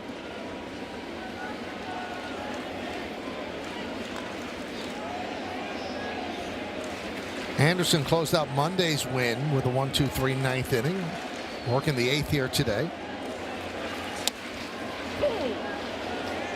0-2. Anderson's 32 years old. He's back in the United States after 4 seasons overseas. 2 in Japan, 2 in Korea. Ground ball and through for a base hit past the diving Keith. 2 straight hits for the Yankees here in the 8th inning, and they're set up first and second, nobody out. Well, absolutely love that at bat, Michael. 2 strikes, 0-2, everything. In your mind, I don't care what I do, I'm not striking out. Somehow, some way, put it in play. That little breaking ball there, put it in play on the left side and found a hole. That's not giving up. All right, Paul, let's manage. Do you have Cabrera bunt here? Well, I think Cabrera's in a position where he might do it on his own. But, yeah, I think if you feel like, you're going to turn the lineup over to Rice, I would move these runners over. Tiger's expecting it. He's squaring the bunt. And it's a nice bunt. Third base. And the out is made. So it's 5-4 sacrifice. And now the Yankees have the tying run in scoring position. The game changes quick, and a good job by Cabrera. I mean, you're kind of in a no-win situation. If I get it down, everybody expects it. But the way things are going, I could pop this up or, foul it off. But good, solid bunt. Now you put your most productive hitter with 23 home runs in a position, hopefully, to succeed for the New York Yankees. They give up the run. The infield is back. And the pitch to Rice is a strike as he dialed it up to 98 on that pitch.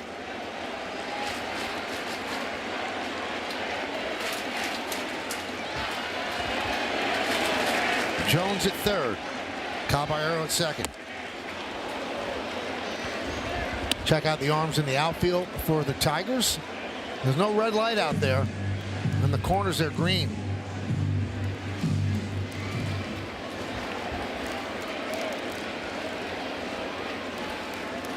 Swing and a miss. A big strikeout for Anderson as Rice goes down swinging, 2 away. Well, maybe not knowing Anderson, I'm going to take a pitch. It just happened to be a fastball right down the middle. Then he went off speed. And now your mind's juggled a little bit. Fastball right by him at 99. So very aggressive by Anderson. Here's Jason Dominguez. Lined into center field. Outman will put it away. And the Yankees leave 2 runs on here in the 8th.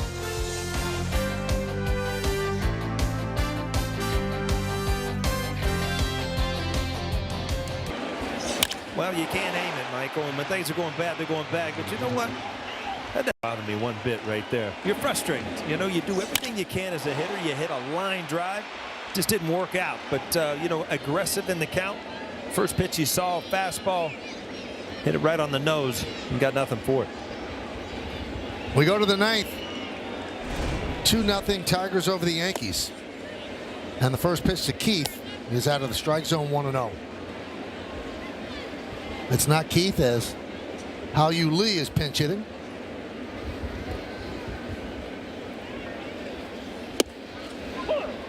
And a strike.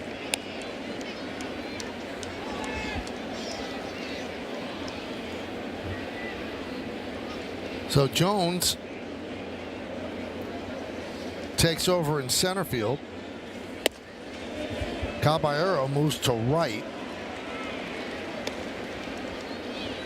And Sanchez is behind the plate, and he'll hit in Dominguez's vacated spot. So he would not be coming up in the bottom of the 9th inning as Lee swings and misses unless they send 9 batters to the plate.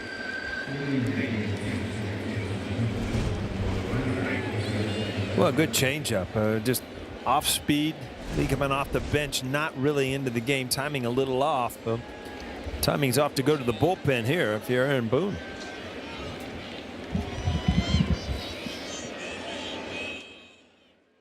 Trying to name that Yankee. This one's tough. You see the numbers, you see the teams for which he played. The answer is Jerry Lumpy. Jerry Lumpy. This was a 10. We gave you a hard one on a Wednesday afternoon, and we go to the vault for a video of Jerry Lumpy. You know, you We gave have me a the deep answer, and I ball. still don't know the answer. Huh? It's Jerry Lumpy. Well, Jerry, I'm sure, was a fine ball player, but I don't know. That's okay. The good news is I didn't play with him. That's right. That's even worse. Those are the ones that are tough. Fernando Cruz will deal to Spencer Torkelson. Pitches high, and Cruz kind of stumbled off the mound. So Jerry's full name was Jerome Dean Lumpy, and named after Dizzy Dean. Traded by the Yankees in 1959 for Ralph Terry, and that was a great trade. Ralph Terry was a heck of a pitcher. 1-1.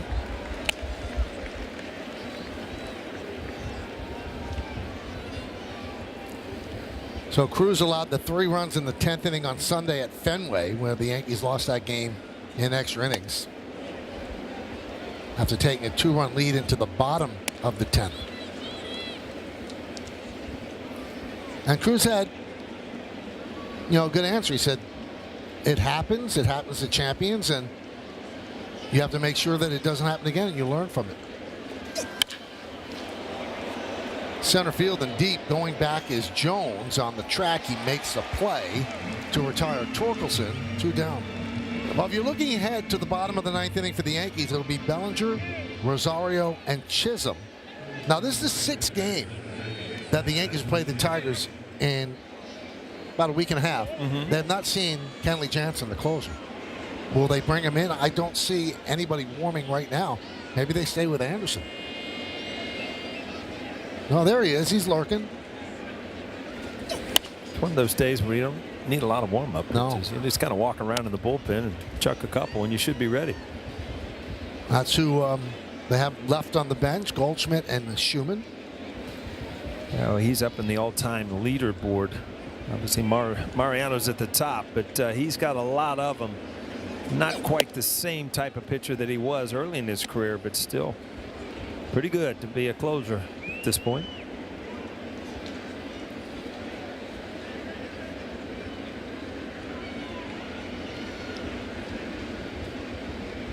One 1-2 as he drops the splitter in there. An announced crowd of 37,117 on a steamy Wednesday afternoon in New York City. Squibb, left side, charging Cabrera, and it gets McKinstry for the final out. Do the Yankees have a rally in their bones? They're down 2-0 going to the bottom of the 9th. To the final out, get highlights, analysis, clubhouse interviews, and we'll hear from the manager. Plus, I'll look at the series with the Twins. It's all coming up on the WB Mason Yankees postgame. So, A.J. Hinch is electing to stay with Anderson. And I guess they'll take it batter by batter. Jansen is ready. He pitched a 1-2-3 9th inning on Sunday against the Astros, came out for the 10th, and went walk, RBI, single, and a 3-run home run. So his ERA is 5.31. They don't want to take a chance. They're looking for this sweep, so they keep in Anderson to face Bellinger, Rosario, and Chisholm. Again, they'll take it batter by batter. And you see the changes. Fouled the other way.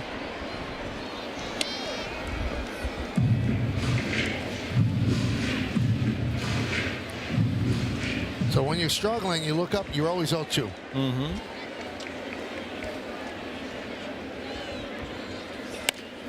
Soft ground ball, and it gets past the pitcher. Lee is there, fires, got him, just got him.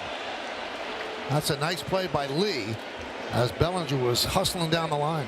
Yeah, it's one of those plays, if you do anything wrong as an infielder, he's going to be safe. This was knocked down at all. No, it just came off the side of the mound, which puts a lot of spin on it. But Lee just coming off the bench. I mean, this is a great play. Talked about Lee the other night where he's kind of taken over at second base with Gleyber Torres being on the IL. Oh, bang, bang, huh? How close. Here's Rosario.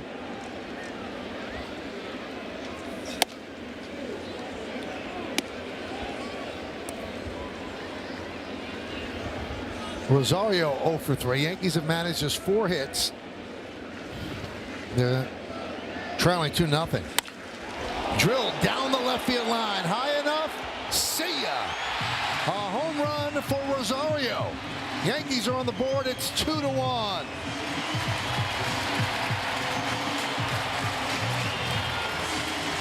Well, Rosario did this the other day with a pinch hit 3 home run, and now a big home run. Now that bang bang play at first base looks a little bit larger, but at least now Jazz Chisholm comes to the plate with as a tying run. 9th home run for Rosario.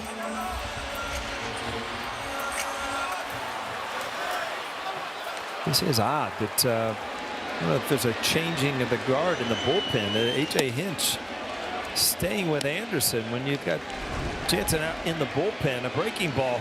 We talked about he's susceptible to the one going away, but not the one that hangs over the middle of the plate.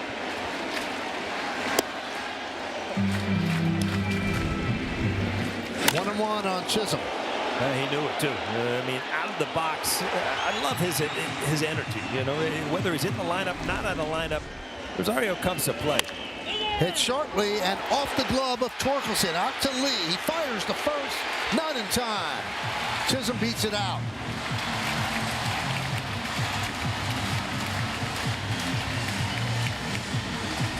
The tying runs on base. I didn't think it was going to be close. Look, Jazz kind of hesitated a little bit, and then he kind of turned it on. Luckily, with his speed, he was able to be safe.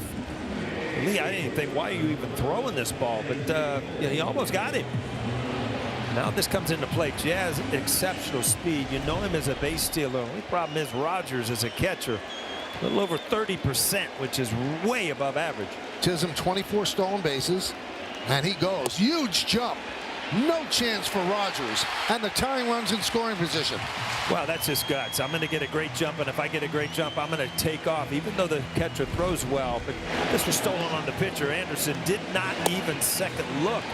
Great job by Chisholm.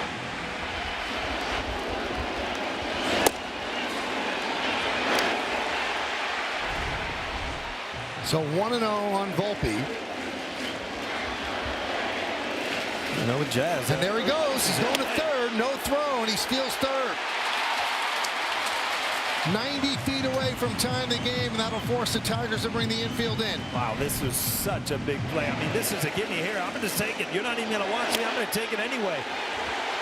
And we're talking earlier in the game what Jazz can do for this team. These are the things he can do for this team. They got an opportunity to tie this game out of nowhere right here. 2-1 on Volpe. Well, you believe in due. Volpe's due. 0 for 3 today. He's 2 for his last 26. Spencer Jones is on deck. A lot of times you'll want to see it through the infield, but Jazz's speed, you might give him an opportunity to go on contact just to see if somehow, some way, he could beat the throw home. If ever a team needed a big hit, it's the Yankees right here. Losers of 6 straight. Their offense anemic. Trying to rally here in the bottom of the 9th inning. 2-2 count on Volpe. And Rogers wants to talk with Anderson. You know, trying to get a read on Jazz leading off, whether, you know, he's trying to get farther off to go on contact, but he's kind of holding back.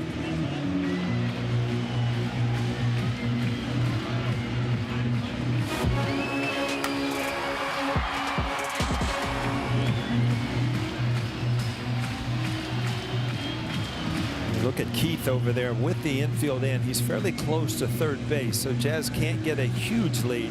Just trying to figure out.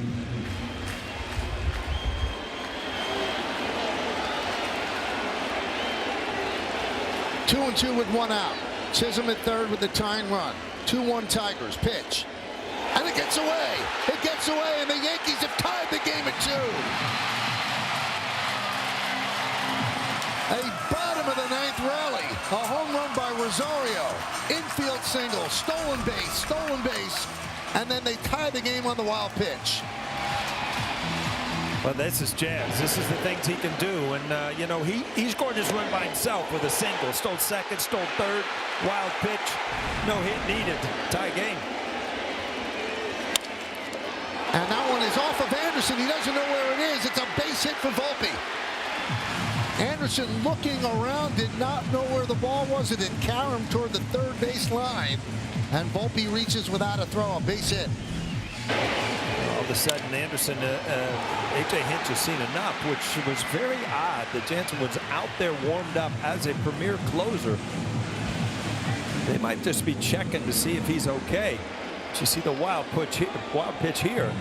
If Anderson stays in this game with the lack of attention that he gave Jazz on base, you got to believe that Volpe can try to do the same thing and steal another base.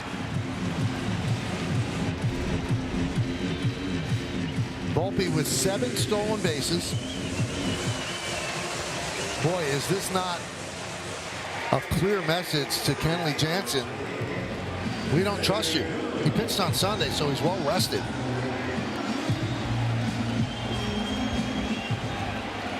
So he has stopped throwing. Here's Spencer Jones.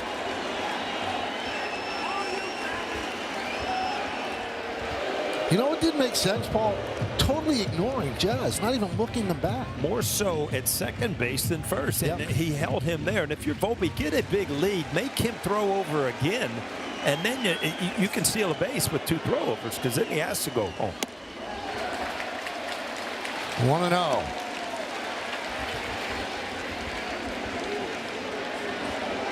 So the Yankees with an opportunity to hit the reset button, stop a 6-game losing streak, enjoy an off day coming off a come-from-behind win. But the work is not yet done. 2-0. If you're Spencer Jones, you've had a pinch hit, and then you've gone to the outfield, so you're much more into the rhythm of the game. So much not easy. Easy hitting is never easy, but much easier at bat when you've been in the rhythm of the game than pitching, hitting right off the bench. Big cut, trying to end it right there.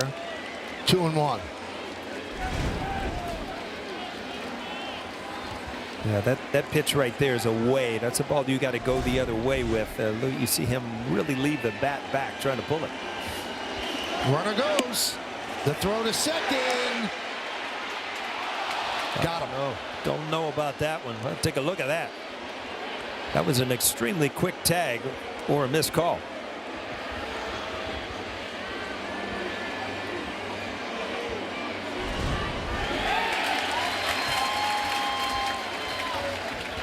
Well, they're going to challenge because why not? Came off. New York is challenging the alcohol at second base. That left foot, I don't understand going feet first. I think it was in there initially, but watch that left foot pops up and loses contact to the bag. And then I think he went on his foot and he was tagged. I think he got him even before the foot hit the bag.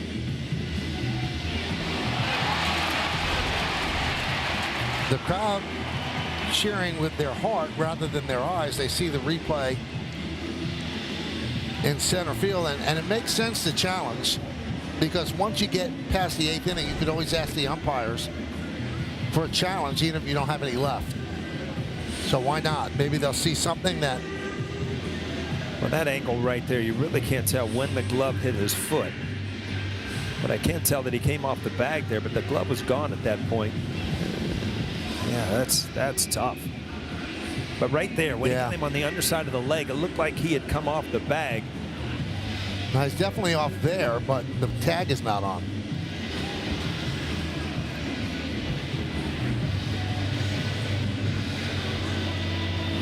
It might have been there when he overslid. So the play is under review, and boy, is this large. But the big thing is, if you're the Yankees, you came in as down and out as you could be to start this 9th inning, and you have tied the game up. Obviously, you would love to After review, the call stands. The runner is out, and New York will lose their challenge.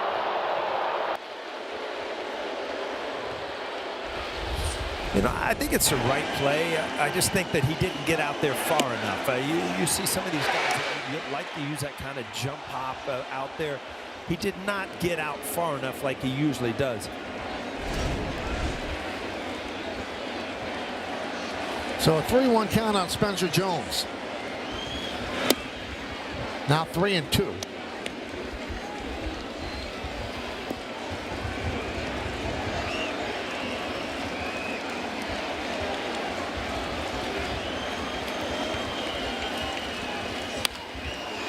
Popped up. McGonigal puts it away for the final out. So we will have extra innings. But the Yankees do rally. A home run by Rosario. Then Jazz, infield single, stolen base, wild pitch, tie game, 10th inning. Out of nowhere, the Yankees, with a very laconic offense, they wake up in the bottom of the 9th inning. Jazz Chisholm used all of his skills to help tie the game. So we go to the 10th inning, and McKinstry made the final out, so he is the runner on second to start the 10th inning. Fernando Cruz is still out there. And let's see if they let Outman swing or bunt the runner over to third. And that one is popped up. Shallow center, backing up Volpe, and he makes the play. Well, big out there. He didn't move the runner, and you got a quick out if you're Cruz, but job not finished yet. You get out of this inning, don't give up a run. Then if you're the Yankees, you're able to move that guy over and try to get him in from third base. It all depends on what the Tigers can put together here in the top of the 10th.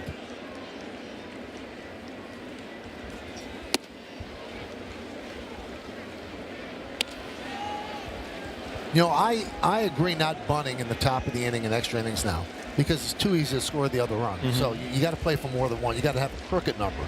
By bunting, you're settling for the one run. And that's a bunt, third base, foul. Yeah, that was a that was bunt for a hit. Exactly. He thought, you know, I could get a hit out of this and move him over. Cabrera was fairly deep at third. Yankees do well in extra innings at home, the best in the majors since this rule came into play, and the second worst in the majors on the road. They just lost a road extra inning game on Sunday at Fenway.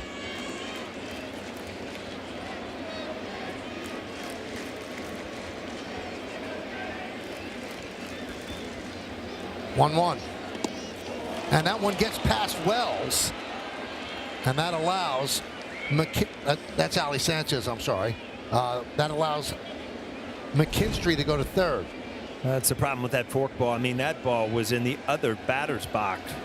Nothing Sanchez can do, but it is a huge pitch for the Tigers. Now with a runner at third base. And now that forces Yankees to bring the infield in for Rogers. Rogers 0 for 3. He's not a great hitter. A 149 hitter. If you've got your best forkball, you throw it right here. You've got 2 strikes.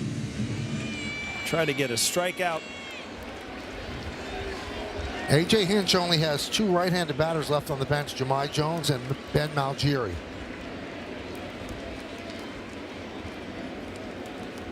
2-2. Swing and a miss. Got him on the splitter. Huge strikeout. You talk about your best. Well, that was one of his best. Ended up out of the strike zone, in the strike zone. Look at the knuckle on that ball, and it just dives down. Huge pitch for Cruz. Now they have to deal with a very dangerous youngster, Kevin McGonigal. A home run in the third off of Will Warren. He's 1 for 4, and the Yankees want to talk about it. Dylan Dingler is on deck. Yeah, Dingler's the one guy in the lineup. Really, if you went through the lineup, don't let him beat you. McGonigal very dangerous, especially now, because he puts the ball in play. But you can't really pitch around him because Dingler's having too good a year offensively. That's earlier in the game, a hanging breaking ball, one of the few that Warren didn't throw well. Ended up 420-some feet away. 2-2 game, 10th inning. McKinstry leads off third. You know, the danger here is his best pitch sometimes gets bounced. And with the runner on third, that gives you a lead. But he's got to throw that pitch. Yeah, the worst thing you can do, Michael, is aim that pitch to not throw it in the dirt, and then you don't get the action on it. What a play. That's a great play by Ali Sanchez. Saved a run. Well, he knows exactly what we were talking about. I mean, the tendency of this is what it happened right here, down in the dirt, and to move your body and knock that ball down. Again, he tugged that ball all the way in the batter's box.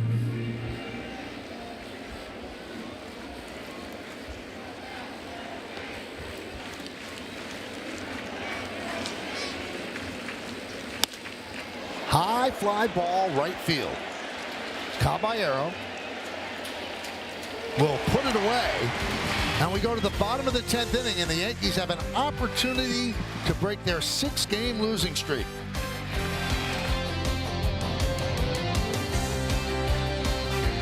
Montero, so there has to be something up with Jansen. They didn't use him to close out the game. They don't use him here in the bottom of the 10th inning with the game on the line. So Kader Montero will try to force an 11th inning. Starting at second base will be Spencer Jones, who many believe is the fastest Yankee on the roster. Long strides, 6'7", and he made the final out, so he'll start the bottom of the 10th inning as the winning run at second base.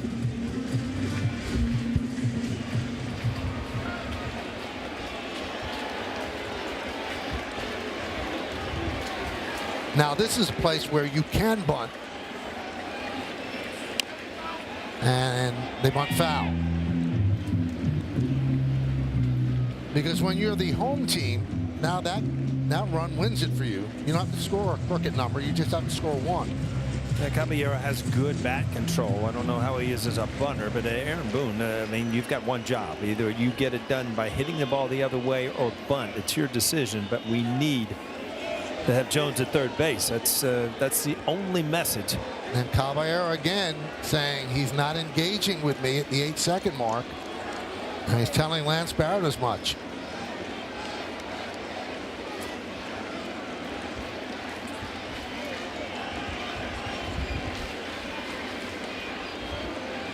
Showing bunt early.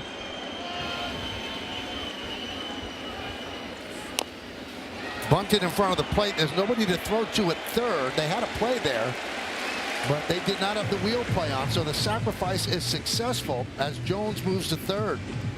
Yeah, very surprising that A.J. Hinch would have nobody at third base in case you did get this, and I guess it's just the third baseman's job to kind of read it and get back to the base, but not a great bunt, but it got the job done. Sacrifice 2-4. That forces the infield in for Oswaldo Cabrera.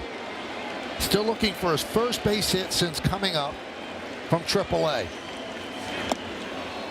It's been a long, arduous journey for Cabrera. Last May 12th, shattered his ankle in a play at home plate in Seattle. He has worked his way back to health, did well at AAA, finally got the call, but he is 0 for 8 and looking for his first hit. 1-1. I was almost going to say he is such a good bunter if he gets to a 2-0 count. I don't know that the sacrifice bunt or the squeeze bunt is not in play, but right there, just kind of flicking at the ball away. You're either all in at swinging or let it go. Strike two.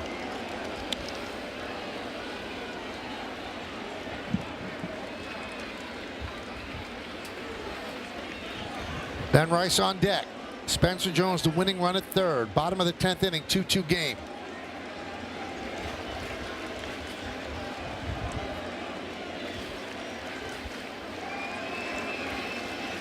Switch hitting Cabrera from the left side.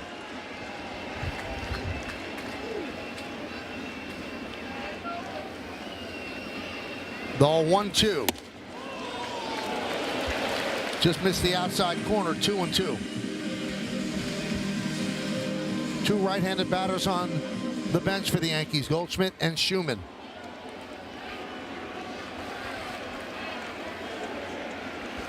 Jones does not have a big lead at third. Swing and a miss, and Cabrera down on strikes. A big strikeout for Montero. Well, the pitch that he had to hit was the 1-0 fastball. And he kind of just did not put it in play. Now a breaking ball kind of backed up, but outside the strike zone. You can just tell a little nervous at the plate, not comfortable trying to drive that run in. So they intentionally walk Ben Rice, and they're going to take their chance with Ali Sanchez, who was part of a double switch when they had Spencer Jones pinch hit for Wells. And now Sanchez comes up with a chance to win the game for the Yankees.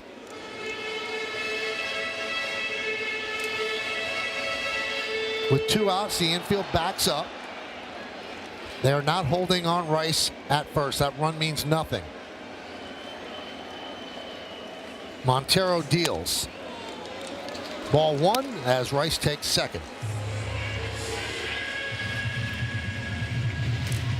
Only thing that does is remove the force. Second and third, two men out, bottom of the 10th.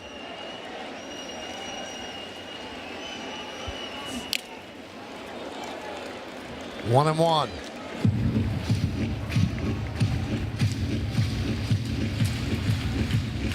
Bellinger is on deck.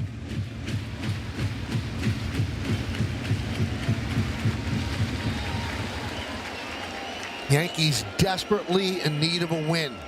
Have an opportunity to walk it off right here.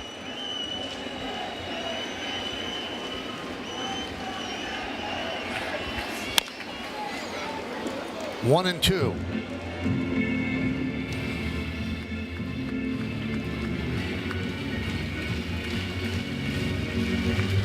He started the game a long time ago. Actually pitched pretty well. 1-2, two outs. Pitch.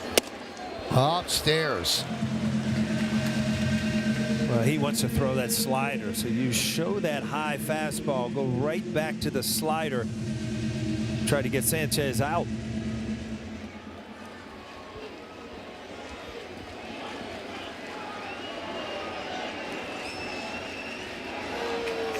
Swing and a miss. Sanchez strikes out, and the Yankees strand two. Now we move to the 11th here in the Bronx. An opportunity to win it.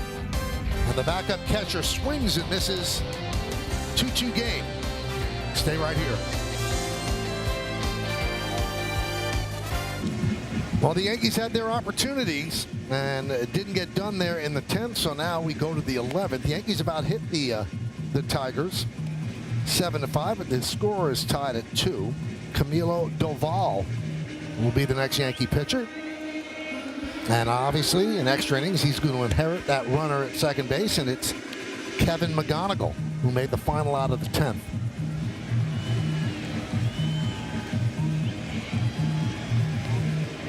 The tactical move was the right move there by Hinch. Let's not deal with Rice, and we'll deal with the light-hitting backup catcher, and it worked out. Yeah, I mean, you put the bat in the hands of two guys that, are not used to being in that situation. You had Cabrera with one out with a man on third, and then Sanchez. It just it played into his hand, especially with the hard thrower.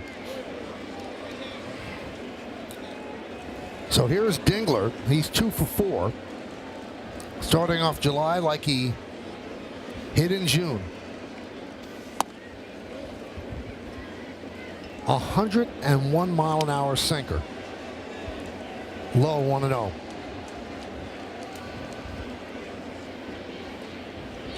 Now Montero, who filled in the rotation when Tarek School was out, he can give them innings if need be. So A.J. Hinch not under any pressure that way. I'd say Yarbrough not available for the Yankees, but you've got Hill, Bird, and Giovanni Cruz left for the Yankees in their bullpen. Soft ground ball, and it gets past Doval. Chisholm over to Rice, and McGonigal moves to third with 1 out.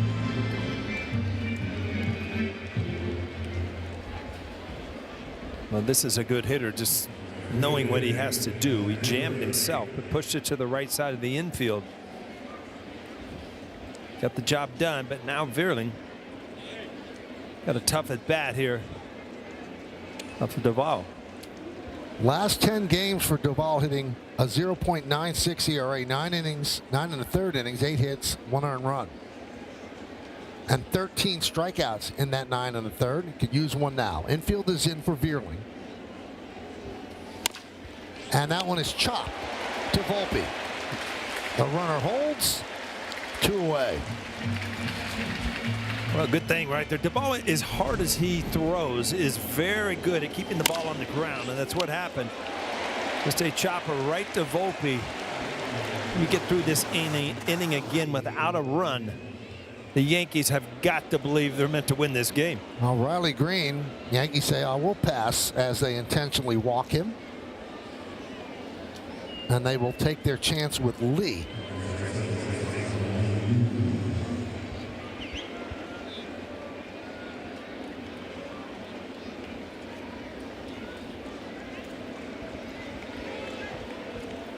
Well, again, Lee, as Jones did, coming off the bench, much more into the game now after playing defense and having the one pinch hit. Now you feel like you're really involved. You have a better chance here. 102 mile an hour strike. Lee pinch hit for Keith in the 9th, and he struck out. I think pitchers get a little more loose on a hot day too, Michael. 102. Okay.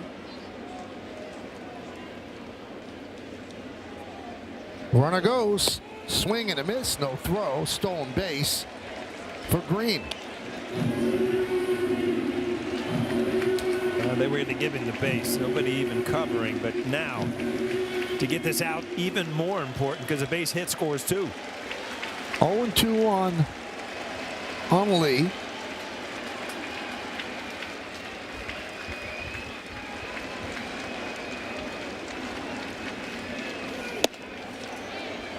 One and 2.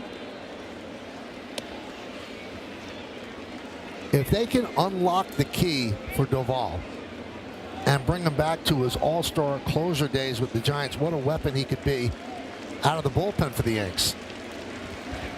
1-2. Just got a piece to stay alive. He went to the off-speed slider, and he threw a decent one, but the velocity taking that much off from 102 to the low 90s. Got Lee way out in front. You know, in these situations, you always look at, he's going to beat me on my best pitch, and his best pitch is that 102 mile an hour cutter or sinker. It's a nice play by Sanchez, saving a run. The Tigers are 1-6 in extra innings. The Yankees are 1-4. You know, that's a hard play right there. Sanchez has done a great job with Cruz in the dirt, and right there, it's just so much movement from a catcher. The 2-2. 3-2. Torkelson's on deck. This is the first 11-inning game for the Yanks this year.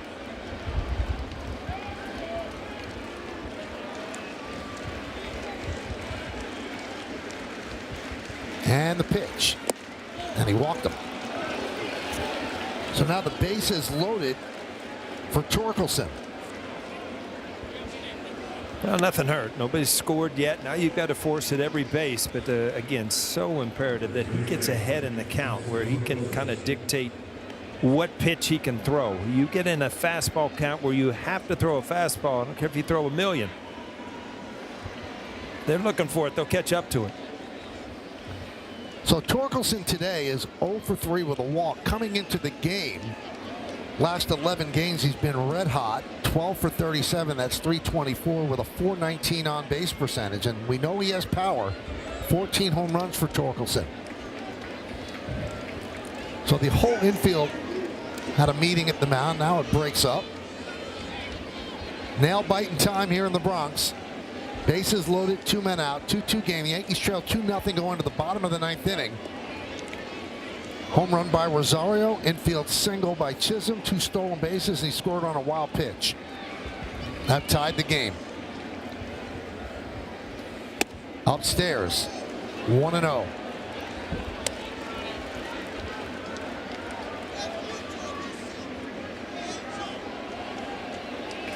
Tigers looking for the sweep. The Yankees trying to salvage the final game and snap a 6-game losing streak.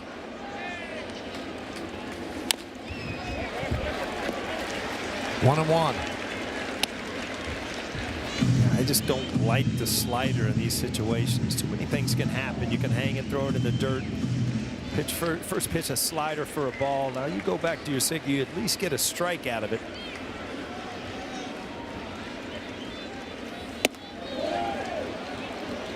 One-on-one upstairs, 2-1.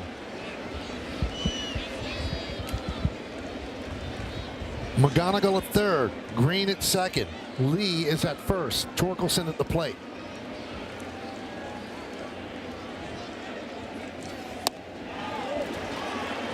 Three and one, and obviously there's no place to put Torkelson.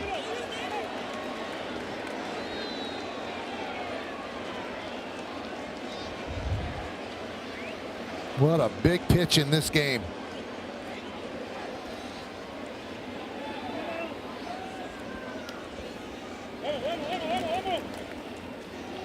He's got to throw the fastball here, right? I mean, whatever he's convicted with that he can throw for a strike, and that would be the cutter or the sinker. Yes. So 3-2. The runners will go 3-2 and 2 outs.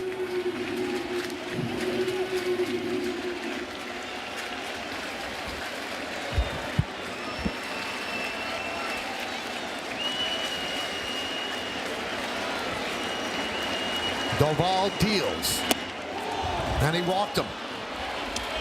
The sinker was low, so he walked in a run, and the Tigers lead 3-2. You know, I really look back at that at bat, and the first pitch being a slider was like he was trying to pitch too much. You know, it's just important to throw strikes. You got to believe in your stuff that 102 is hard enough to hit. And the tough thing about that pitch, there was no decision to make. It was so far out of the strike zone, it was an easy take for Torkelson. You didn't make him think about swinging. But now it gets really important because the Yankees get a runner at second base, start the 11th. You don't want a crooked number put up. And here's McKinstry. So Matt Blake went out to settle down Doval. 3-2 Tigers here in the 11th. Bellinger, Rosario, and Chisholm in the bottom of the inning for the Yanks.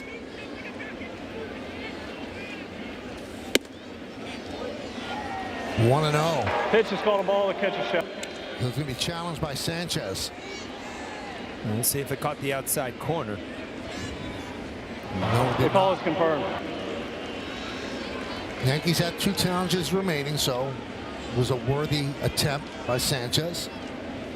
Trying to get his pitcher out of a hole.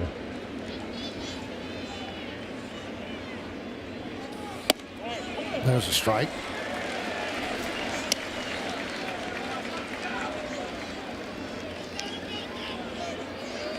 Bases remain loaded.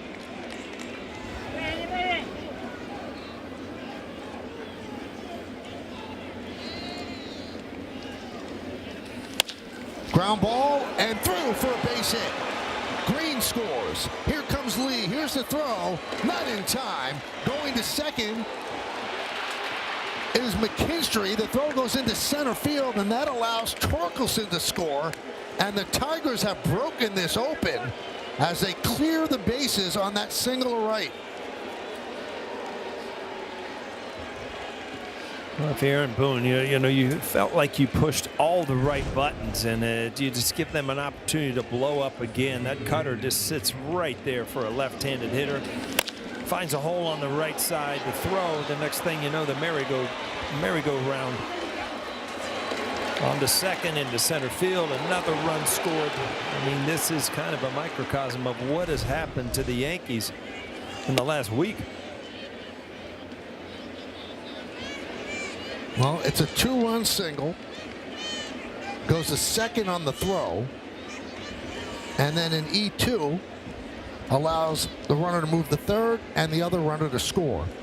So it's 6-2 Tigers. 17 errors in the last 12 games. And Outman lofts that one to left field, and that is caught by a sliding Bellinger for the final out. Well, the damage has been done. 4 runs against Doval. We go to the bottom of the 11th. So Doval, who'd been pitching well of late, kind of fell apart this inning. Yeah, the cutter to a lefty, dangerous pitch. If it spins and doesn't get in on the hands, you're able to hit it hard. He hits it hard to the right side. He gets through, and then again, you give the Yankees an opportunity recently to start throwing the ball around, and they'll give you some extra runs, and that's exactly what happened. Sanchez starts the inning at second base. Yankees have a high hill to climb here. Bellinger first against Montero.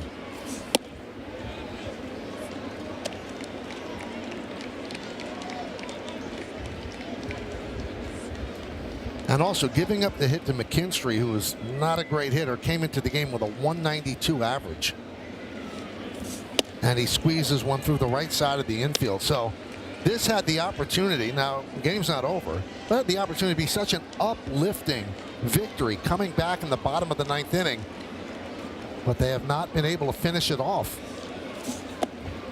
And you look at that inning, I mean, you're 1 out from getting out of it without giving up a run with Bellinger and, Rosario, Chisholm coming to the plate. You're just looking like this has got to be our game.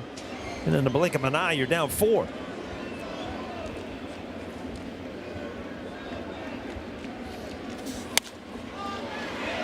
Fly ball right field. Veerling on the run toward the line will make the play. Tagging Sanchez, but he'll stay right there at second.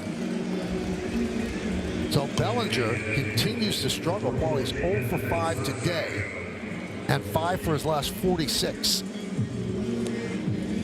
Yeah, I mean, he's a veteran player. You have total belief that he's going to turn things around and get going, and it could be Friday night, it could be Saturday, you don't know, but it's just a tough time to go through it as a hitter when your team needs you. Here's Rosario, gave the Yankees some life with 1 out in the 9th inning, hitting that home run. And then Jazz used all of his skills to create another run to tie the game at 2. But now in the 11th inning, it's 6-2 Detroit. Runner at second, 1 out. Caden Montero deals. 2-0.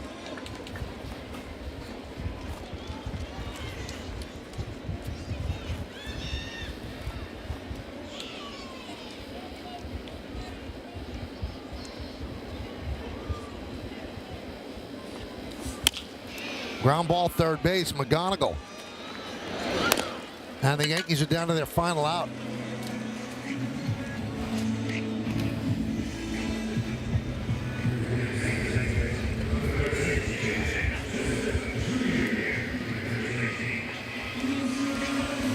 And here's Jazz Chisholm. Jazz 2 for 4.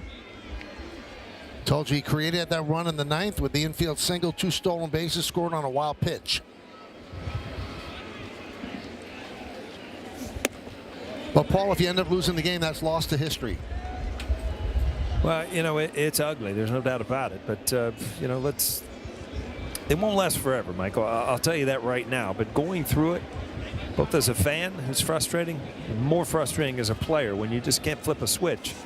You got to be ready to play every single day and not get yourself into these points where you start getting desperate.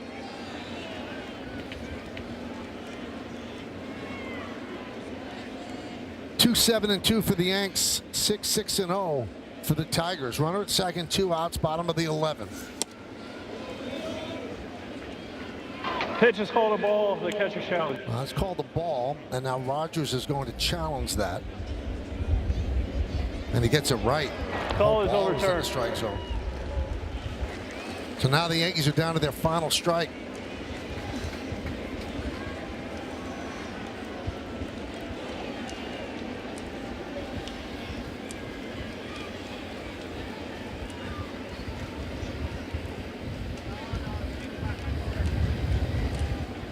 The 1-2.